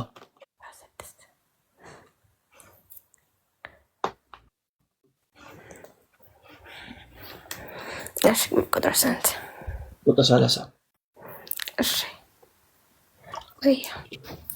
ወደ ውጭም አውጥቶ ጌቶች ሆይ እንድድን ዘንድ ምን ማድረግ ይገባኛል አላቸው። እነርሱ እንድን ዘንድ እድን ዘንድ እሺ ምን ማድረግ ይገባኛል? ጥያቄው ተመሳሳይ ነው፣ የተለያየ ነው። ከሐዋርያት ሥራ ምዕራፍ ለመዳን ነው። እዚህ ጋር ድህነት ነው፣ እዚህኛው ጋር ደግሞ የኃጢአት ስርየት ነው ጥያቄው አክቹሊ። እና ኃጢአት ስርየት የሚያገኘው የዳነ አይደል እንዴ? እሺ አልከራከር። እዚህ ላይ ላንብብልህ። መልሱ ምንድን ነው? ጌቶች እንድን ዘንድ ምን ማድረግ ይገባል አላቸው። እርሱም በጌታችን በኢየሱስ ክርስቶስ እመን፣ አንተና ቤተሰቦችም ትድናላችሁ አሉት። ምን አድርግ ነው መልሱ? በክርስቶስ ማመን ነው። ደፍነስሊ እሱን መች ተከራከርኩ። ካመን ምን ይሆናል? በእምነት ድህነት እናገኛለን። ጥምቀት አለ እዚህ ጋር? ድህነት ጥምቀት አለ ወይ እዚህ ጋር? ያው ያመነ ሰው ይጠመቃል። ጥምቀት አለ ወይ እዚህ ጋር? ተጠመቅና እምነትንና ጥምቀትን ለያይተን አንዴ ይቅርታ። እዚህ ጋርና እምነትና ጥምቀት አንድ ነገር ባይሜን ስታምን ነው የምትጠመቀው። ስለዚህ አልጠየኩሽን አትመለሽ። እዚህ ጋራ ተጠመቅና ትድናለን ያሉት እመንና ትድናለን ያሉት ኦፍኮርስ በኢየሱስ ክርስቶስ ማመን ነው። እኔም አሁን አንድ የማያምን ሰው መቶ ቢጠይቀኝ ምን ላድርግ ለዳን ስል በኢየሱስ ክርስቶስ እመኚ ከዛም ተጠመቂ እላለሁ። በእርግጥ ግን መጀመሪያ የሚቀድመው እምነት ነውና የድህነታችን መጀመሪያ ክርስቶስ ማመን ነው። እሺ አሁን ያልሻትን ምሳሌ አድርግሽ ያመጣሻትን ሴት አሕዛብ የነበረች ሴት በኢየሱስ ክርስቶስ እመኚ አልሻት አይደል? አዎ። ልክ እሺ አምናለሁ ስትልሽ ምን ታገኛለች? ልክ ስታምን ጥምቀትን የክርስቶስ ደቀ መዛሙርቱ የምንሆንበት መንገድ ያስቀምጠልን። ቆይ ስታምን ምንድን ነው የምታገኘው? ምንድን ነው ቤኔፊቷ? ስታምን ምንድን ነው የምታገኘው? ስታምንማ በልቧ ጌታ ይፈጠራል፣ በልቧ ጌታ ይወለዳል። እሺ በልቧ ጌታ ምን ለማድረግ ነው? ምን ልታገኝ ነው በልቧ? ክርስቶስ በክርስትና እምነት ውስጥ ስንኖር ስንጠመቅ ሁሉንም የምናረገው የዘላለም ሕይወት ለማግኘት ነው። ስለዚህ ስታምን የዘላለም ሕይወት ታገኛለች ማለት ነው። እምደት ላይ ስታምን የዘላለም ሕይወት ታገኛለች ብለህ ነው የምታስበው? አንዴ የጠየኩሽ እኮ ነው ምንድን ነው የምታገኘው ስልሽ የዘላለም ሕይወት አልሽ። የዘላለም ሕይወት ታገኛለች ብዬ አይደለም ያልኩት፣ ይቅርታ። እሺ ምንድን ነው የምታገኘው? አጨነቀኝ። ያ የዘላለም ሕይወት ሂደቱን ትጀምራለች። ሂደቱን ትጀምራለች። እሺ ሂደቱን ትጀምራለች አልሽኝ አይደል? ያ ሂደቱን የጀመረ ሰው የዳነ ሰው ነው ያልዳነ ሰው ነው? የዳነ ሰው ነው ያልዳነ ሰው ነው? የዳነ ነው ወይስ ያልዳነ ነው ሂደቱ የሚጀምረው? ክሊር ታደርገዋለህ ጥያቄ? ይህን የዘላለም ሕይወትን ሂደት የሚጀምረው ሰውዬ የዳነ ሰው ነው ያልዳነ ሰው ነው የሚጀምረው? የዳነ ማለት ላይክ ሙሉ ድህነት ላይክ የዘላለም ሕይወት ማለት ነው። ምግብ አድርጎት ግማሽ ግማሽ የሚባል ነገር የለም። ድህነት አንድ ነው፣ ሙሉ ነው። ግማሽ ድህነት የሚባል ነገር መጽሐፉ አያውቅም። ግማሽ ድህነት አላልኩም የሚለው ያው እኮ ነው። ሙሉ ድህነት ካልሽኝ እኮ ግማሽ ድህነት አለ። እሺ ሰው ድህነት ስትል እኮ እኔ ግራ እየገባኝ ስለሆነ ነው። ልክ ደግሞ መንትሽ እንደዛ ብላ ስታምን መንግስተ ሰማያት ትገባለች ነው። ምንድነው አንቺ ንገሪኝ፣ ምንድነው የምታገኘው እቺ ሴት? ልገርኩህ እኮ ክርስቶስ በልባ ይወለዳል፣ ከዛ ትጠመቃለች፣ ከዛ የክርስትና ህይወትን ትጀምራለች። ይሄን ነው የምታገኘው። ክርስቶስ በልቧ የሚወለደው ምን ሊሰጣት ነው? አንደኛ ተሰቅሎ ኢየሱስ ክርስቶስ ተሰቅሎ የሰጠን ስጦታ ከአዳምና ከሔዋን የዕዳ ደብዳቤያችን ይቀደድላታል። ያለ ጥምቀት ኖ አምና ስትጠመቅ ያምን የተጠመቀ ይድናል። እኔ ሳትጠመቅ ነው ያልኩሽ። ሳትጠመቅ እቺ ሴትዮ ሳትጠመቅ ከክርስቶስ ጥምቀት ይኸውልህ። እሺ እዚህ ጋር መልስ ልስጥ። ሰማሽ? ቆይ ወንጌልን ሰማች አይደል? እቺ ሴት ከአንቺ አፍ ሰማች። ወንጌል ያድርግልሽና ከአንቺ አፍ ወንጌልን ሰማች። አሜን። ከዛ አሜን አለች። እሺ ልክ አሜን ብላ ኢየሱስን ስትቀበል ምንድን ነው የምታገኘው? አሁን እቺ ሴት ገና አልተጠመቀችም። ምንድን ነው የምታገኘው? ወደ ጥምቀት ይሄዳለች። ይሄ ራሱ ትልቅ ማግኘት። ወደ ጥምቀት መሄድ ነው የምታገኘው። አዎ የክርስትና ህይወቷን ትጀምራለች። የድህነት ህይወቷን ትጀምራለች። እቺ ሴት ኢየሱስን ያመነች እቺ ሴት አህዛብ ነው የምትያት? ክርስቲያን ነው የምትያት? ክርስቲያን ለማለት ጥምቀት ያስፈልጋል። የክርስቶስ ደቀ መዛሙርት እዚህ አህዛብ ነች። ሚሎስ ይሄ ሂደት ሳላለኝም ላይ የሆነ መልስ እንድመለስ ይያለ ካትጠይቀኝ አህዛብ ነች ወይንስ ክርስቲያን? ያው ጥያቄ እኮ ነው። አህዛብ ነች ወይንስ ክርስቲያን ነች? ኢየሱስን ያመነች ክፈችው። ምንም እያሰብሽ ከሆነ ደስ ስለማይለኝ ነው እንደዚህ አይነት ውይይት። የሆነ ጥያቄ ትጠይቃለህ፣ የሆነ አንድ ሰንት ደግሞ ሌላ ጥያቄ እንደዚህ ደስ አይለኝም። ከቅድም ጀምሮ የጠየቁሽ ይሄን ነው። አህዛብ ነች ወይንስ ክርስቲያን ነች? እሺ አንድ ሴት ታምናለች። እሺ ላስረዳ በመጽሐፍ ቅዱስ ጥቅስ። እሺ ከዛ ኢየሱስ ክርስቶስ ምን አለ? በአብ በወልድ በመንፈስ ቅዱስ እያጠመቃችሁ ደቀ መዛሙርት ያደርጋቸው ስላለ ይችል የኢየሱስ ክርስቶስ ደቀ መዛሙርት ለመሆን አምና መጠመቅ አለባት። ስለዚህ ማመኗ እጅግ በጣም ጥሩ ነው። ማመኗ የክርስቶስ በልቧ መወለዱን ያሳያል። ስለዚህ ደግሞ ክርስቶስ ደቀ መዛሙርት የተሆኑ ዘንድ አጥምቋት እንዳለ ሐዋርያት ያጠምቋታል። ከዛ በኋላ ክርስቲያን ትሆናለች። ስለዚህ አህዛብ ነች። በኢየሱስ አምና አህዛብ ነች።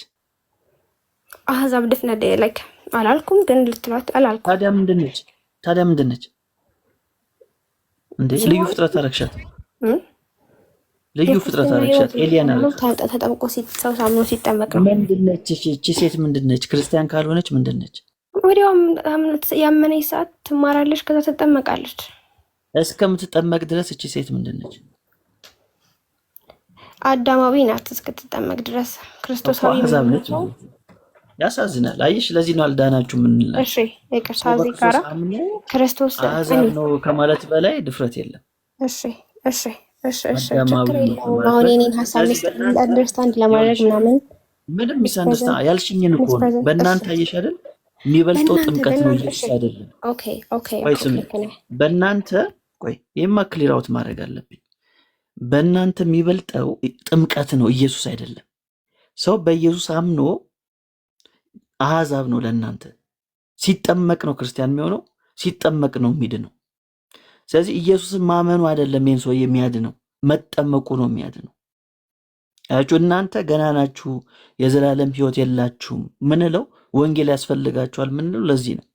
ሰው በኢየሱስ ክርስቶስ አምኖ አሕዛብ ከሆነ አዳማዊ ከሆነ ሲጠመቅ ከሆነ ድነቱን የሚያገኘው በኦርቶዶክስ ቤተክርስቲያን ኢየሱስ ሳይሆን የሚያድነው ጥምቀት ነው የሚያድነው። ይሄን እንግዲህ 500 ሰዎች የሰማችሁት ሀቅ ነው። የእሱ ሀሳብ ብቻ በነገራችን ወይ ላይ ምን ተጠምቆ ሲድናል እንዴ? አይድንም እኮ። የሚያሳዝነው እኮ እሱ ነው እኮ። ተጠምቆም እኮ ቢድን ደግሞ ጥሩ ነበር። ተጠምቆ ሲድናል አይድንም። ቁርባን አለ፣ ቁርባን ወስዶ ሲድናል አይድንም። መልካም ስራ አለ አይድንም እኮ። የማይድንበት ነገሮች ናቸው እንዳሉ አይተሎሽ ሜሮንም አለ። አንድ ነገር ልበል ሚሎስ፣ ይቅርታ። እሺ ሰው ከክርስቶስ ጋር አንድ ሳይሆን ይድናል ብለህ ታስባለህ? ሰው ከክርስቶስ ኢየሱስ ክርስቶስ ጋር አንድ የሚሆነው ሲያምን ነው። እሺ ሳይሆን ግን አንድ ይሆናል ብለህ አታምንም አይደል? አይ ቲንክ ሶ። ከዛ ከክርስቶስ ጋር አንድ የሆነው በጥምቀት ነው ብለሽ ገላትያ ልትሄጂ ነው? አዎ ደግሞ እኮ ታውቃለህ። አውቀዋለሁ። ያልገባሽ ነገር የጥቅሱ መንፈስ አላገኘሽውም።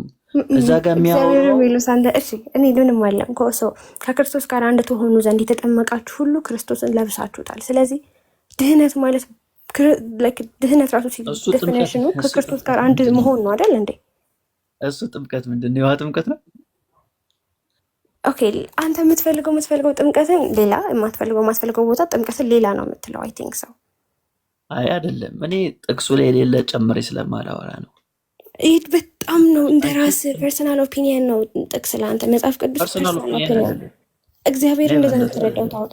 አሁን በጣም ንስሐ ግቡ ምናምን በሚለው ፐርሰናል ኦፒኒየን እንደምታወራ በሱ ነው የገባኝ። እዛ ጋ ነው የታዘብኩህ እኔ።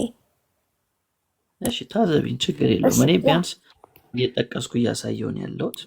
እንዳልኩሽ አሁን ማመን ጥቅስ ግን አንተ ራሱ ብታየው ደስ ይለኛል። ደግመህ እንደዛ ነው እውነት እኔ አምናለሁ። እኔ አንቺ የምታምኚው ለዘመናት ስሰብክ የኖርኩ ሰው ነኝ። ልክ እንዳልሆንኩ ገብቶኝ ነው የተውኩት።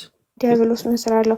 እሺ ምንም በይው እውነት እግዚአብሔር ከአንዲት ቤተክርስቲያን ከአንዲት ሃይማኖት ክርስቶስ ሐዋርያት ከፈጠሯት ሃይማኖት መውጣት የሉተርን ፍቅር ርዕሳት አስቀይረኝ። አንተ ነህ እኮ ሐዋርያት ነው የፈጠሯት። እሺ ርዕሳት አስቀይረኝ። ቅድም ግን አንድ ነገር ብለሻል። ምን አልኩ? ክርስቶስ በልባቸው ይወለዳል አለሽ። እሱን ቃል ከየት ነው ያመጣሽው? ክርስቶስ በልባቸው ይወለዳል ማለት በክርስቶስ ስናምን ወንጌልን አምነው ነው። ስለዚህ ወንጌል ስሙን ማመን ራሱ ክርስቶስ የሚለው ስም በልባቸው ይወለዳል ማለት ነው። እንደዚህ አይነት ትምህርት ራሱ መጽሐፉ አለው። ክርስቶስ በልባቸው ይወለዳል ምናምን የሚል ትምህርት ስሙ ክርስቶስን ማወቅ ራሱ እኔ አሁን አንተ የሚለው ስንሳቀ አንተ ህይወቴ ውስጥ ትገባለህ። ያ ነው ሲያውቁት ክርስቶስ ገባለና ይወለዳል። ተርሚኖሎጂው ልክ አይደለም ነው ማለት ተርሚኖሎጂው ልክ አይደለም። ሐሳብሽን ተረድቻለሁ ግን ተርሚኖሎጂው ጥሩ አይደለም። ለዛ ነው አንድ ጥያቄ ልጠይቅሽ። እሺ ሰው ሳይጠመቅ በክርስቶስ ኢየሱስ ቢያምን እና ባይጠመቅ ይድናል ወይስ አይድንም? አይድንም። ጥምቀት ለድህነት እንደሆነ ክርስቶስ ነው ያስተማረው። እኔ ደግሞ ክርስቶስ ተከታይ ነኝ። እሺ አይድንም ብለሻል አይደል? ቆይ እዚህ ጋራ ያአመነ ተጠመቀ። እሺ በላውራ ለነገር እሺ ሐዋርያቶቹ መጠመቃቸውን አሳይኝ። እሺ አንተ ያላረከውን ነገር አትሰብክም አይደል? ሐዋርያቶቹ የተጠመቁበትን ቦታ ብቻ አሳይኝ። እሺ ያላረከውን ነገር አትሰብክም።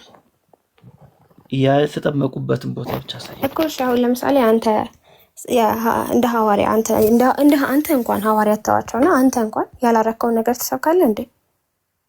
እባክሽ ወደ መጽሐፉ ሂጂ። አይ እሺ ይሄንን ብቻ መልስልኝ። አሁን ለምሳሌ አንተ ሳታምን በጌታ በኢየሱስ ክርስቶስ ሳታምን ያመነ የተጠመቀ ይድናል ኢየሱስ ጌታ ነው ብላ አትሰብክማ። ስላመንክ ነው የሰበርከው። እየሰበክሽ እኮ ነው አንቺ።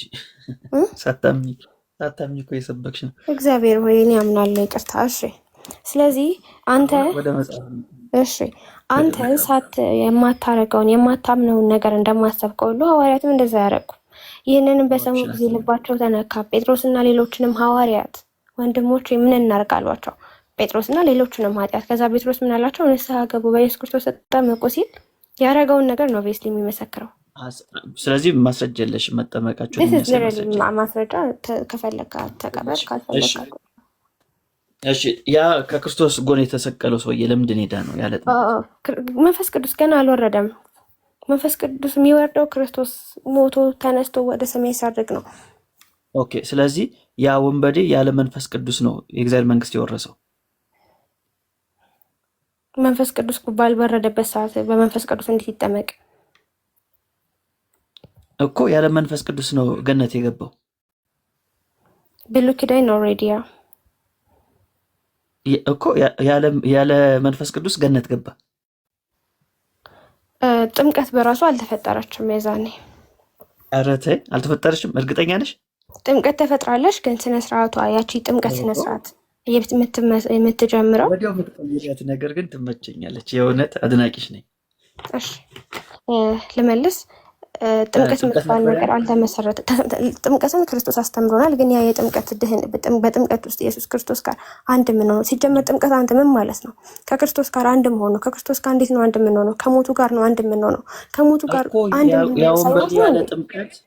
ሳይሞት ወንበዴ ከክርስቶስ ጋር ያ ወንበዴ ከክርስቶስ ጋር አንድ ሳይሆን ገነት ገብቷል። ያ ጥምቀት የለም አንድ ሆኗል፣ ግን በጥምቀት አልነበረም ያኔ ክርስቶስ ገና። እሺ አንድ የሆነው በምንድን ነው? አንድ የሆነው በምንድን ነው? በምንድን ነው ማለት አንድ የሆነው ከክርስቶስ ጋር አንድ የሆነው በጥምቀት ካልሆነ በምንድን ነው አንድ የሆነው? በክርስቶስ አመነ ይቅር በለኝ አለ። በቃ በእምነት ብቻ ይሆናል ወይ? እኔ የተረዳሁት አይ ቲንክ ሶ ማርያም የተረዳ አይመስለኝም። ዋናው የወንበዴ ኢየሱስን አምኖ ከክርስቶስ ጋር አንድ ሆኖ ገነት መግባቱ ነው። እኛም እንደዚህ ነው መንገበው እያልንሽ ነው። ከክርስቶስ ጋር ኢየሱስን አምነን ከክርስቶስ ጋር አንድ ሆነን ነው መንገበው። እኛም በቃ እሱ በገባበት ነው በክርስቶስ ከክርስቶስ ጋር አንድ ምን ሆኖ በምንድን ነው መለስሽ እኮ በማመን አልሽ። ኖ በማመን አላልኩም። ከክርስቶስ ጋር አንድ ትሆኑ ዘንድ የተጠመቃችሁ ሁሉ ክርስቶስን ለብሳችሁታል። ከክርስቶስ ጋር አንድ መሆን ምንድን ነው? ከሞቱ ጋር አንድ መሆን። ከሞቱ ጋር አንድ ያስፈልጋል። ማጥያተኛ ነው የፈጸመው ሚስጥራት የለም፣ ጥምቀት የለም፣ የጌታ እራት የለም፣ ምንም የለም፣ ጾም የለም፣ ምንም ነገር የለም። የገባው ኢየሱስን በማመን ብቻ ነው። ስለዚህ እሱ ባልገባበት መንገድ እኔም አልገባም። እሱ በገባበት መንገድ ነው የምገባው። መንገዱ ደግሞ ኢየሱስ ነው፣ ሌላ ነገር የለም። ኢየሱስ ነው የሚያድነው። እግዚአብሔር ይመስገን። አሜን። እስኪ ቶፒክ ላይ እናውራና ማለት ብዙ ከሷም ጋር ቅድም ከነበሩት ጋር አስተዋውሩ ነበርና እየሰማኋቸው ነበር። ከታችሁኝ እሱ ሪያሊቲ ያወራችሁ ነገር ልክ ነው ብለህ ታምናለህ? አዎ ብዙ ልክ ነው፣ ትክክል ነኝ። እሺ ስለዚህ አንድ ሰው አስተዋራ ብዙን ጊዜ ኢየሱስ ያስወራልኝ አልነበር። አንድ ሰው ኢየሱስን አምኖ ሳይጠመቅ ኢየሱስን ሲያምን አህዛብ ነው ያስወየ።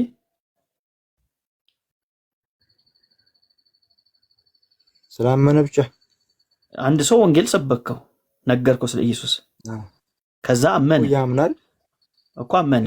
ልክ ባመነበት ጊዜ መቼም ወዲያው ታስጠምቀው ማለት ቢያንስ ሂደህ ከካህናት ጋር ታገናኘዋለህ ምናምን አለ። ፕሮሰሶች አሉ።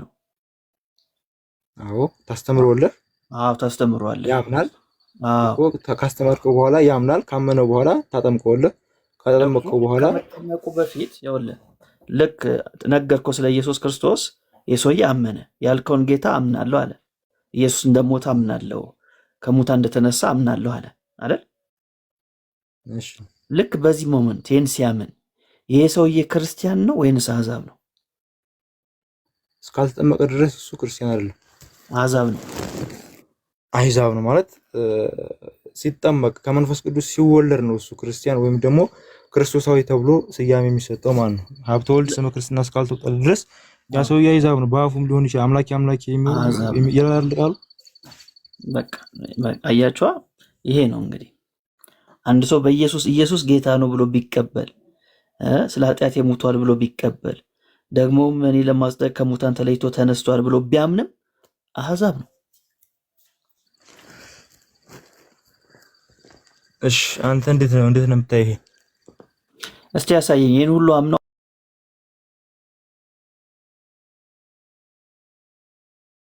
ቢሆን የለም እንዴ? አንተ አልከኝ እኮ አንተ እኮ አሕዛብ አለ እኮ ሰውዬው።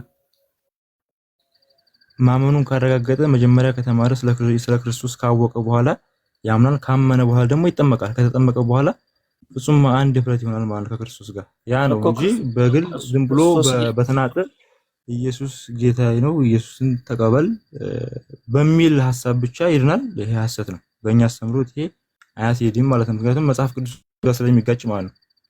አይጋጭም። ሮሜ ምዕራፍ 10 ቁጥር 9 ምንድነው? ሮሜ 10:9 ምንድነው? ሮሜ 10:9 ብዙዎቹ መጽሐፍ ቅዱስ ክፍል ጋር ይጋጫል ማለት አሁን አንተ በሚስማማው መልኩ ሮሜ 10:9 ምንድነው የሚለው? ከእናንተ አስተምሮት ጋር የሚሄደውን ጠቅሰህ ሳይሆን ከብዙ ወይም ከአብዛኛው መጽሐፍ ቅዱስ ጥቅስ ጋር ነው መሄድ ያለብህ። ለምሳሌ ማርቆስ 16:16 ላይ ምን ይላል? ለምሳሌ ሌላውን ተወና መጽሐፍ ሮሜ ምዕራፍ 10 ቁጥር 9 ምን ይላል? ከዛ ወደ አንተ እንመጣለን። ማርቆስን እስኪ አንብብልኝ። ወይም ደግሞ እስኪ ቆይ አንተ ተጠምቀሃል ወይስ አልተጠመቅም? እስኪ አንተ ጠይቀህ አንድ ጊዜ ወዳጄ ሮሜ 10:9 ምን ይላል? እስኪ አንብብልኝ። መጽሐፍ ቅዱስ የለኝምና አልያዝኩም። እሺ በቃ እሺ ላንብብልህ። ኢየሱስ ጌታ እንደሆነ በአፍህ ብትመሰክር እግዚአብሔርም ከሙታን እንዳስነሳው በልብህ ብታምን ትድናለህ። ሰው በልቡ አምኖ ይጸድቃልና በአፉ መስክሮ ይድናል።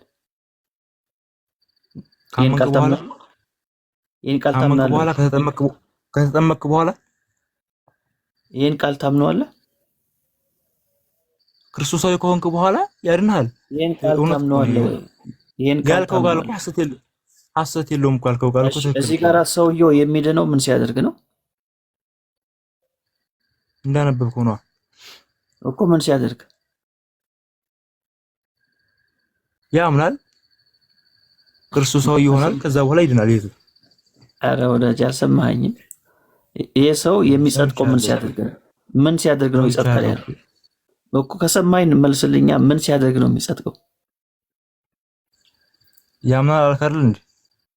በቃ አምኖ ይጸድቃል። ሲያምን ይጠመቃል ማለት ነው።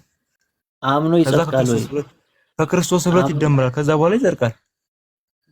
ማመን በራሱ እኮ የሞተ ነው። በማመን ብቻ አሁን እናንተን ጸድቃለን ትላላችሁ፣ ስራን ወደ ጎን ትላላችሁ። አሁን ይሄ ነው የእናንተ እምነት የሞተ ነው። የእናንተ እውነት ነው፣ የኛ አይደለም። የእናንተ ስለማያድናችሁ የሞተ ነው። እንደዚህ ሳይሆን ማመን አንተ ያልከውን ነው። በዚህ ልክ ባናወራ ማለት እዚህ ጋር አሁን ማለት ስናወራ ማለት ነው። ወይ ዲያቆን ማመን በራሱ ሞት ነው አላልክም? ያለ ስራ ይላል እኮ መጽሐፉ አይደል እኮ። በቃ የእናንተ እምነት ነው፣ የኔ አይደለም። ወይ መጽሐፉ አታምንበት ማለት እኮ ነው። ያንተ ነው ያልኩህ። መጽሐፍ ቅዱስ ነው አታምንበት። ስለዚህ አሁን እዚህ ጋር ቆይ ወዳጄ፣ እዚህ ጋር ሰው ይጸድቃል ያለው ምን ሲያደርግ ነው? አምኖ ሲጠመቅ ነው ወይስ ሲያምን ነው? ያምናል አይደለ? ጥምቀት መጀመሪያ ይማራል፣ ከዛ ያምናል። ቆይ አዳምጠኝ። አዳምጠኝ ሳይሆን ወዳጄ፣ እዚህ ጋር ያለውን ጥቅስ ነው የምትነግረኝ። አንተ የፈለከው ጥቅስ ጋር ደግሞ እንሄዳለን። ስለዚህ ሮሜ ምዕራፍ 10 ላይ ሰው የሚጸድቀው አምኖ ሲጠመቅ ነው ወይንስ ሲያምን ነው?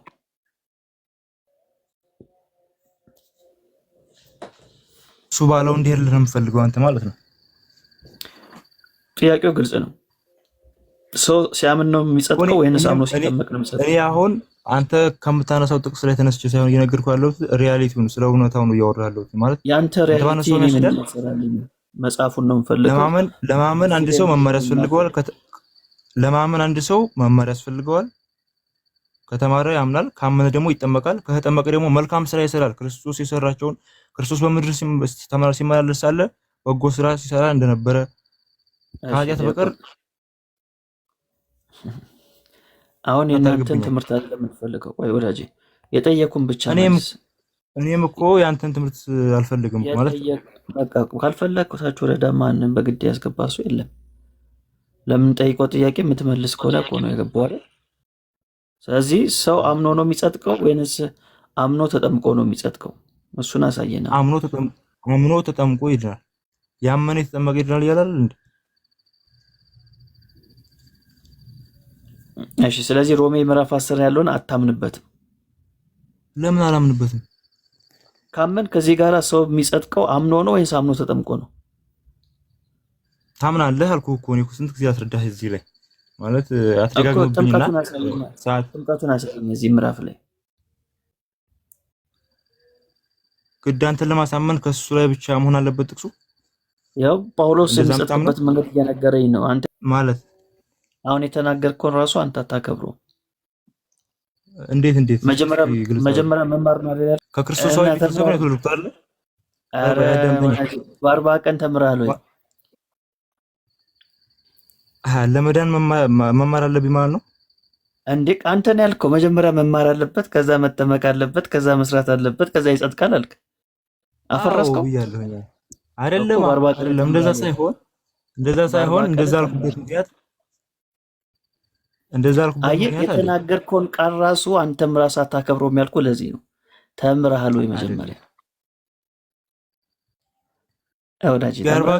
የአርባ ቀን ህፃን ልጅ ከመቼ ወዲህ ሲማር ይታወቃል? አንተ የአርባ ቀን ህፃን ልጅ እንዴት ብሎ መማር ይችላል? ታዲያ ለምንድን ነው መማርን ቅድሚያ የምታደርገው? ለምን ተጠመቀ አትለኝም እንጂ ለምን ተጠመቀ ማለት እኮ ነው ያለብህ እንጂ በ40 ቀን ተምረሃል ወይ ምናምን ይሄ እኮ አያስሄድም እኮ ማለት እኔን ቻሌንጅ ለማድረግ ወይ የሆነ ዝም ብሎ ተራ ክርክር ለማድረግ ካልሆነ በቀር በትክክለኛው አካል ከሆነ ይሄ መከራከሪያ ይሆን እንዴ? ሪያሊቲው ከሆነ የምፈልገው ይሄ መከራከሪያ ይሆናል እንጂ በደንብ ይሆናል። ሳትማር አጥምቀው አሁን መተለኔ መማር አለባት ትበለኝ። አንተ ራሱ ሳትማር ተጠመቀው። ለአንተ ያልሆነ ለእኔ አትንገረኝ። አንተ ያላደረግከው ለእኔ አትንገረኝ።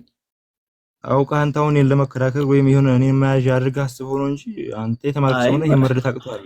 አንድ 40 ዓመት ልጅ ክርስቶስን ለመከተል መማር አለበት አትለኝም መቼም። አንተን ለምን ታዲያ ያመጣው መማር አለበት ብለህ? የሚያውቅ ነዋ መወሰን ለሚችል አንተ ለምን ተጠመቅ? ሳትማር ለምን ተጠመቅ? አንተ መቼ ነፃነቴ ነው። እንዲህ ነዋ። ማን የትኛው ሐዋርያ ነው ህፃን ልጅ ሲያጠምቅ ያየው? የትኛው ሐዋርያ ህፃን ልጅ ሲያጠምቅ ያየው? 40 ቀን ህፃን ልጅ ጨቅላ ሲያጠምቅ ያየው? በ40 ቀን ለመጠመቅ የሆነ ሐዋርያ ቀድሞ ማጥመቅ ነበረበት ማለት ነው። ትምህርት እንዴ ታዲያ እነሱ ያላደረጉትን አንተ ከየት ነው የምታመጣው? እኛ እኮ አንድም ከስርዓት ለምሳሌ መጽሐፍ ኩፋሌ ቅድም ራሱ ብዙ ልጆች ብዙ ወንድሞች ይጠቅሱት ነበር። የዛ ምሳሌ ነው። ጥምቀት የድነት ምሳሌ አንደኛ ምሳሌ መሆኑን ከታመጣው ጥምቀት የድነት ምሳሌ ነው። አምጣ በማስረጃ ያመነ የተጠመቀ ይድናል እያለ ከዚህ በላይ ማስረጃ በ40 ቀን እንድትጠመቅ የሚያሳይ ማስረጃ አምጣ። ላንብብልህ? በ40 ቀን አንብብ። እሺ ምናልባት እስኪ ስልኬ ላይ ናለው እዚህ ወጣ ስል ምናልባት ካቋርጠ እስኪ መለሳለሁ። እናንተ ድምጽ ግን ይሰማኛል። ነገረኝ፣ እኔ አነብልሃለሁ።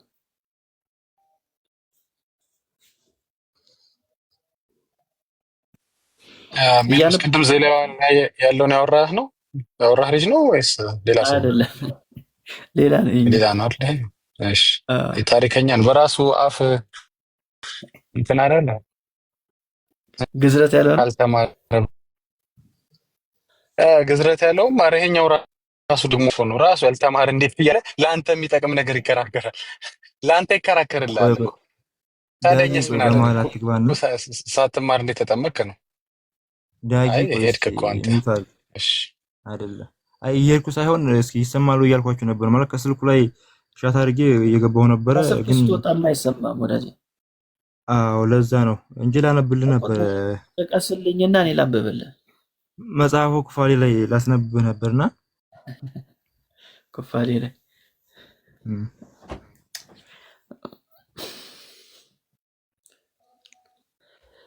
መጽሐፈ ኩፋሌ ላይ ጥምቀት የለም ወዳጄ። ሜላ ወይ ተርባት ምድር እያለ የሚናገረውስ ምንድነው? ጥምቀትን እንኳን አይደለም።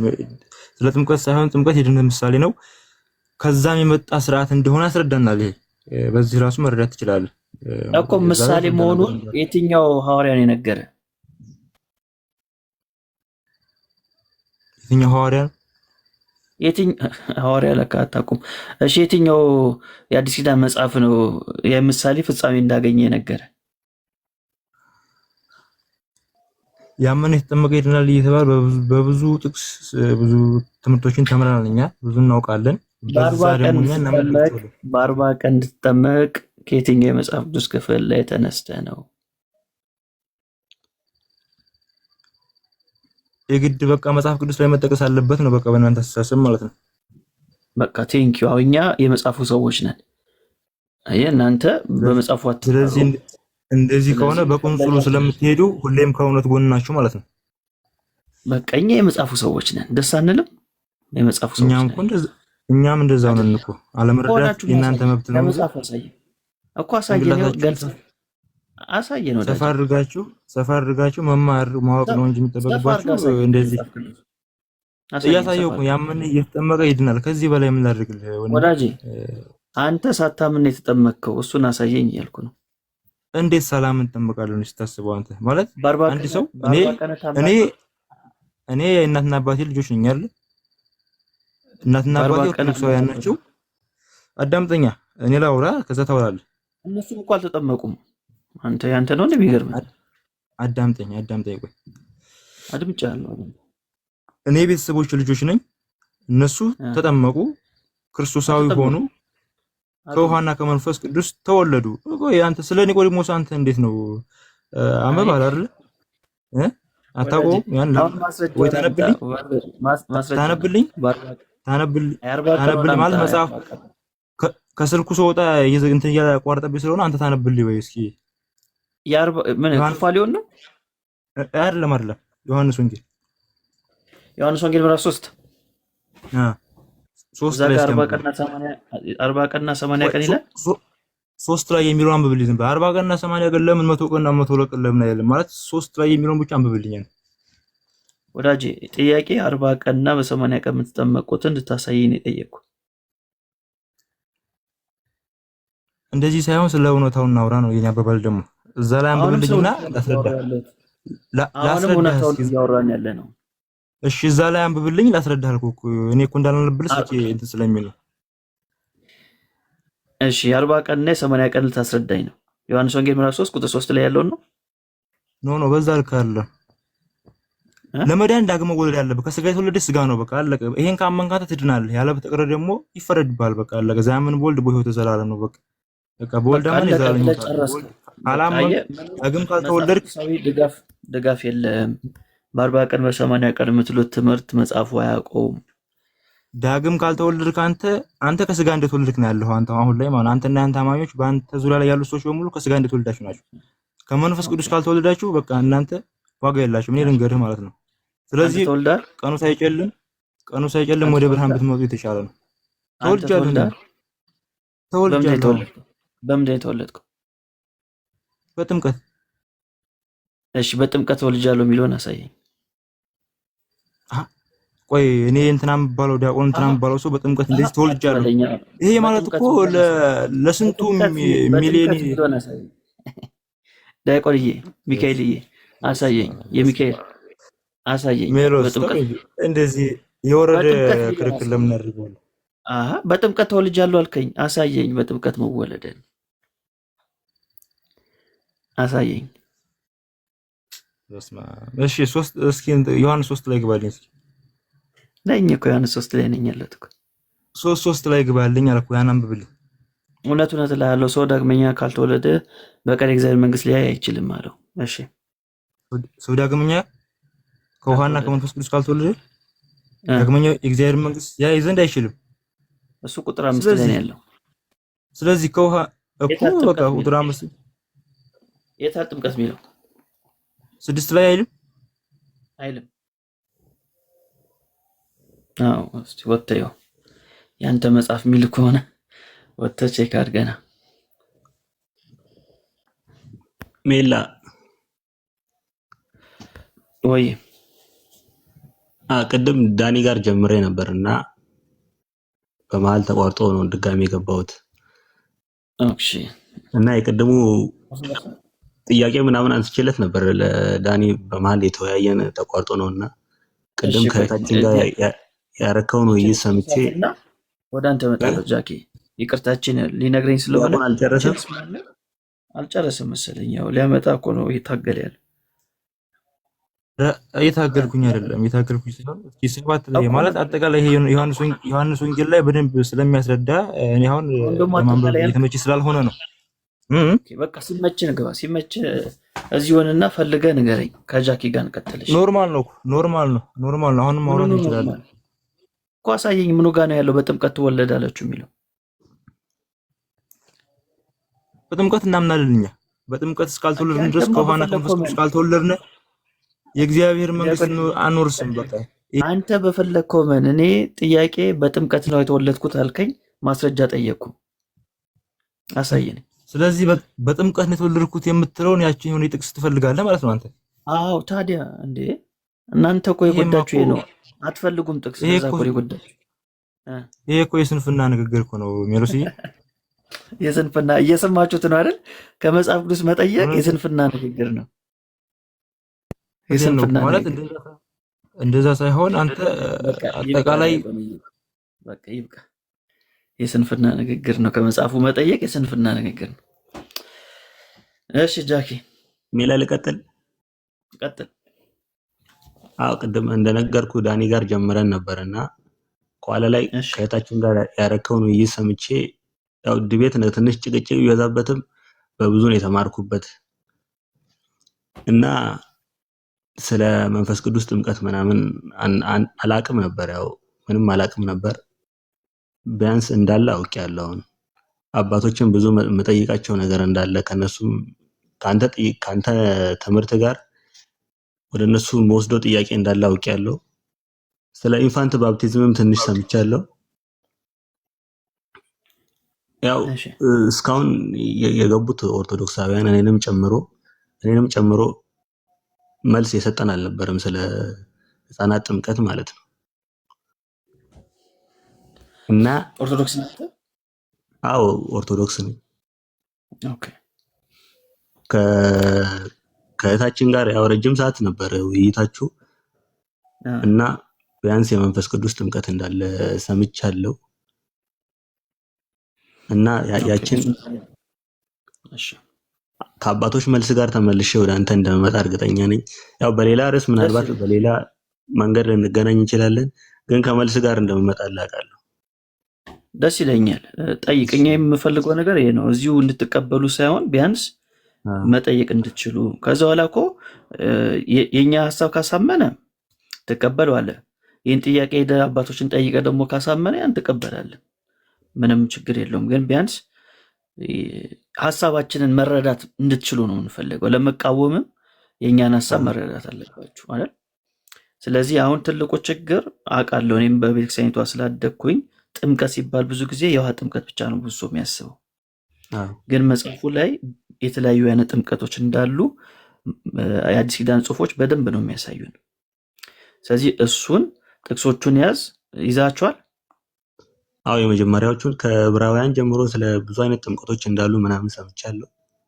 በጣም አሪፍ። ዕብራውያን 6 ላይ ያለውን፣ አንደኛ ቆሮንቶስ 15 ላይ ያለውን፣ የማቴዎስ ወንጌል ምዕራፍ 3 ላይ፣ ማርቆስ ወንጌል ምዕራፍ 1፣ የሐዋርያት ሥራ ምዕራፍ 1 እነዚህን ጥቅሶችን ያዝና ጠይቅ። ያው ፎሎ አድርጌሃለሁ።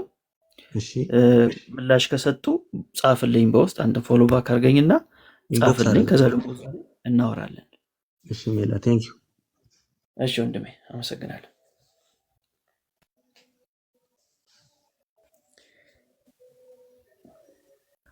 እሺ ጓዶች ቢበቃን አይሻልም?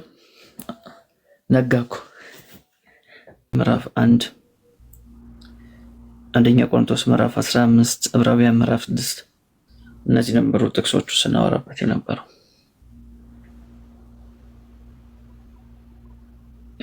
ገቡልክ እኮ አሁን እኔ አንድ አይኔ ጨፍነዋልና ሌላ ነገር እንዳልዘባርቅ እነ ዳኒ ቢቀጥሉ ይሻላል።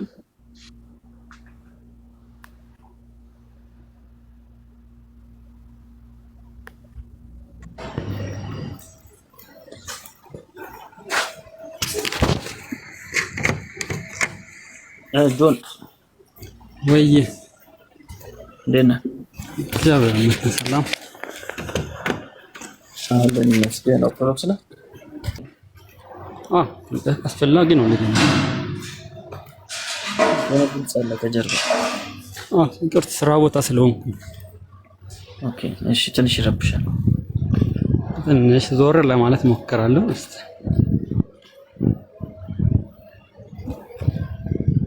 አስፈላጊ ነው ጥምቀት። በጥምቀት ሰው ዳግም ይወለዳል? አዎ በታችን ነው ያለው እንግዲህ። እሺ አሳየኝ እሱ ጋር እንዳለ። ዮሐንስ 3:5 ላይ ዮሐንስ 3:5 ላይ ጥምቀት ይላል። ጥምቀት ይላል። ስለ ጥምቀት ነው የሚያወራው። ሰው ከውሃና ከመንፈስ ካልተወለደ በቀር ወደ እግዚአብሔር መንግሥት ሊገባ አይችልም ይላል እኮ። ጥምቀት ነው ወይ እሱ? ስለ ጥምቀት እኮ ምንድነው ማስረጃ? ጥምቀት መሆኑ ጥምቀት መሆኑ ምንድነው ማስረጃ? ከላስ ስታነብ እኮ የሚጠይቀው ሰው እንዴት እንደገና ከእናታችን ማህፀን ነው የምንወለደው ምናምን ብሎ ነው ከላ የሚመጣው። አጠር ለማድረግ አይደል? ታሪኩን ታውቀዋለህ ብዬ ነው። አዎ አውቀዋለሁ ታሪኩን። ቴንኪው በጣም ስለ ጥምቀት ነው የሚያወራው እሱ እኮ። የታል ጥምቀት የሚለው ወዳጅ? ከውሃና ከመንፈስ እኮ ነው የምትወለደው። ከመንፈስና ከውሃ እኮ እሱ ጥምቀት መሆኑን በምን አወቅ? ውሃ እኮ ለጥምቀት ነው የሚያገለግለው፣ ሌላ ለምንም ሊያገለግል አይችልም። እሺ ውሃ የሚለው ጥምቀት ነው። ውሃ የሚለው ጥምቀት ነው የሚያሳየው። ለመግባባት እናውራ ብሮ፣ ለመግባባት እናውራ እኮ ውሃ የሚለው ጥምቀት ነው እኮ። ለመግባባት እናውራ ወዳጄ። ታዲያ ለመግባባት እኮ ነው የምናወራው። ውሃ የሚለው ጥምቀት። ስለዚህ አሁን እዚህ ጋር እኔ ይሄ ቴክስት ለጥምቀት ነው፣ ስለ ጥምቀት ነው የሚያወራ ይላሉ። አንተ አይደለም ለዚህ ነው የሚያወራ ብለህ ሞግተህ ከዛም በኋላ ሀሳቡ ላይ እንዴ ለመሞገት እኮ የሆነ ነገር መስጠት አለበት። ምንም ነገር ሳሰጠኝ ምን ሰጠው? ይሄ ስለ ጥምቀት ነው የሚያወራው። አይ ጥምቀት መሆኑን ማሳየት አለበት። ካሳየ በኋላ ነው የምሞገት። አይ አይደለም። እሺ ምንድነው ተደረዳለህ? አንተ መጣ ቅዱስ አምናለህ? ይሄን ክፍል ታምነውልህ? ጥምቀት መሆኑን ማስረጃ እባክህ። ምንድነው የምታወራው? እሺ ውሃ የሚለው ጥምቀትን ነው የሚያሳየው። ይሄ ለአንተ ማስረዳት አይጠበቅብኝም እኮ ካልሆነ እኔ እወርዳለሁ እንጂ አልከራከረም በዚህ ጉዳይ ካንተ ጋር። እሺ በቃ እሺ ወረድ እንጂ ልታስረዳኝ ካልገባ ታዲያ ለምንድን ነው የገባው? ማስረዳት አይጠበቅብኝም ግን ገባ። ለማንኛውም ሰላም ደሩ፣ ሰላም ዋሉ። ታስገባላችሁ ዝም ብላችሁ የምታስገቡ ሰዎች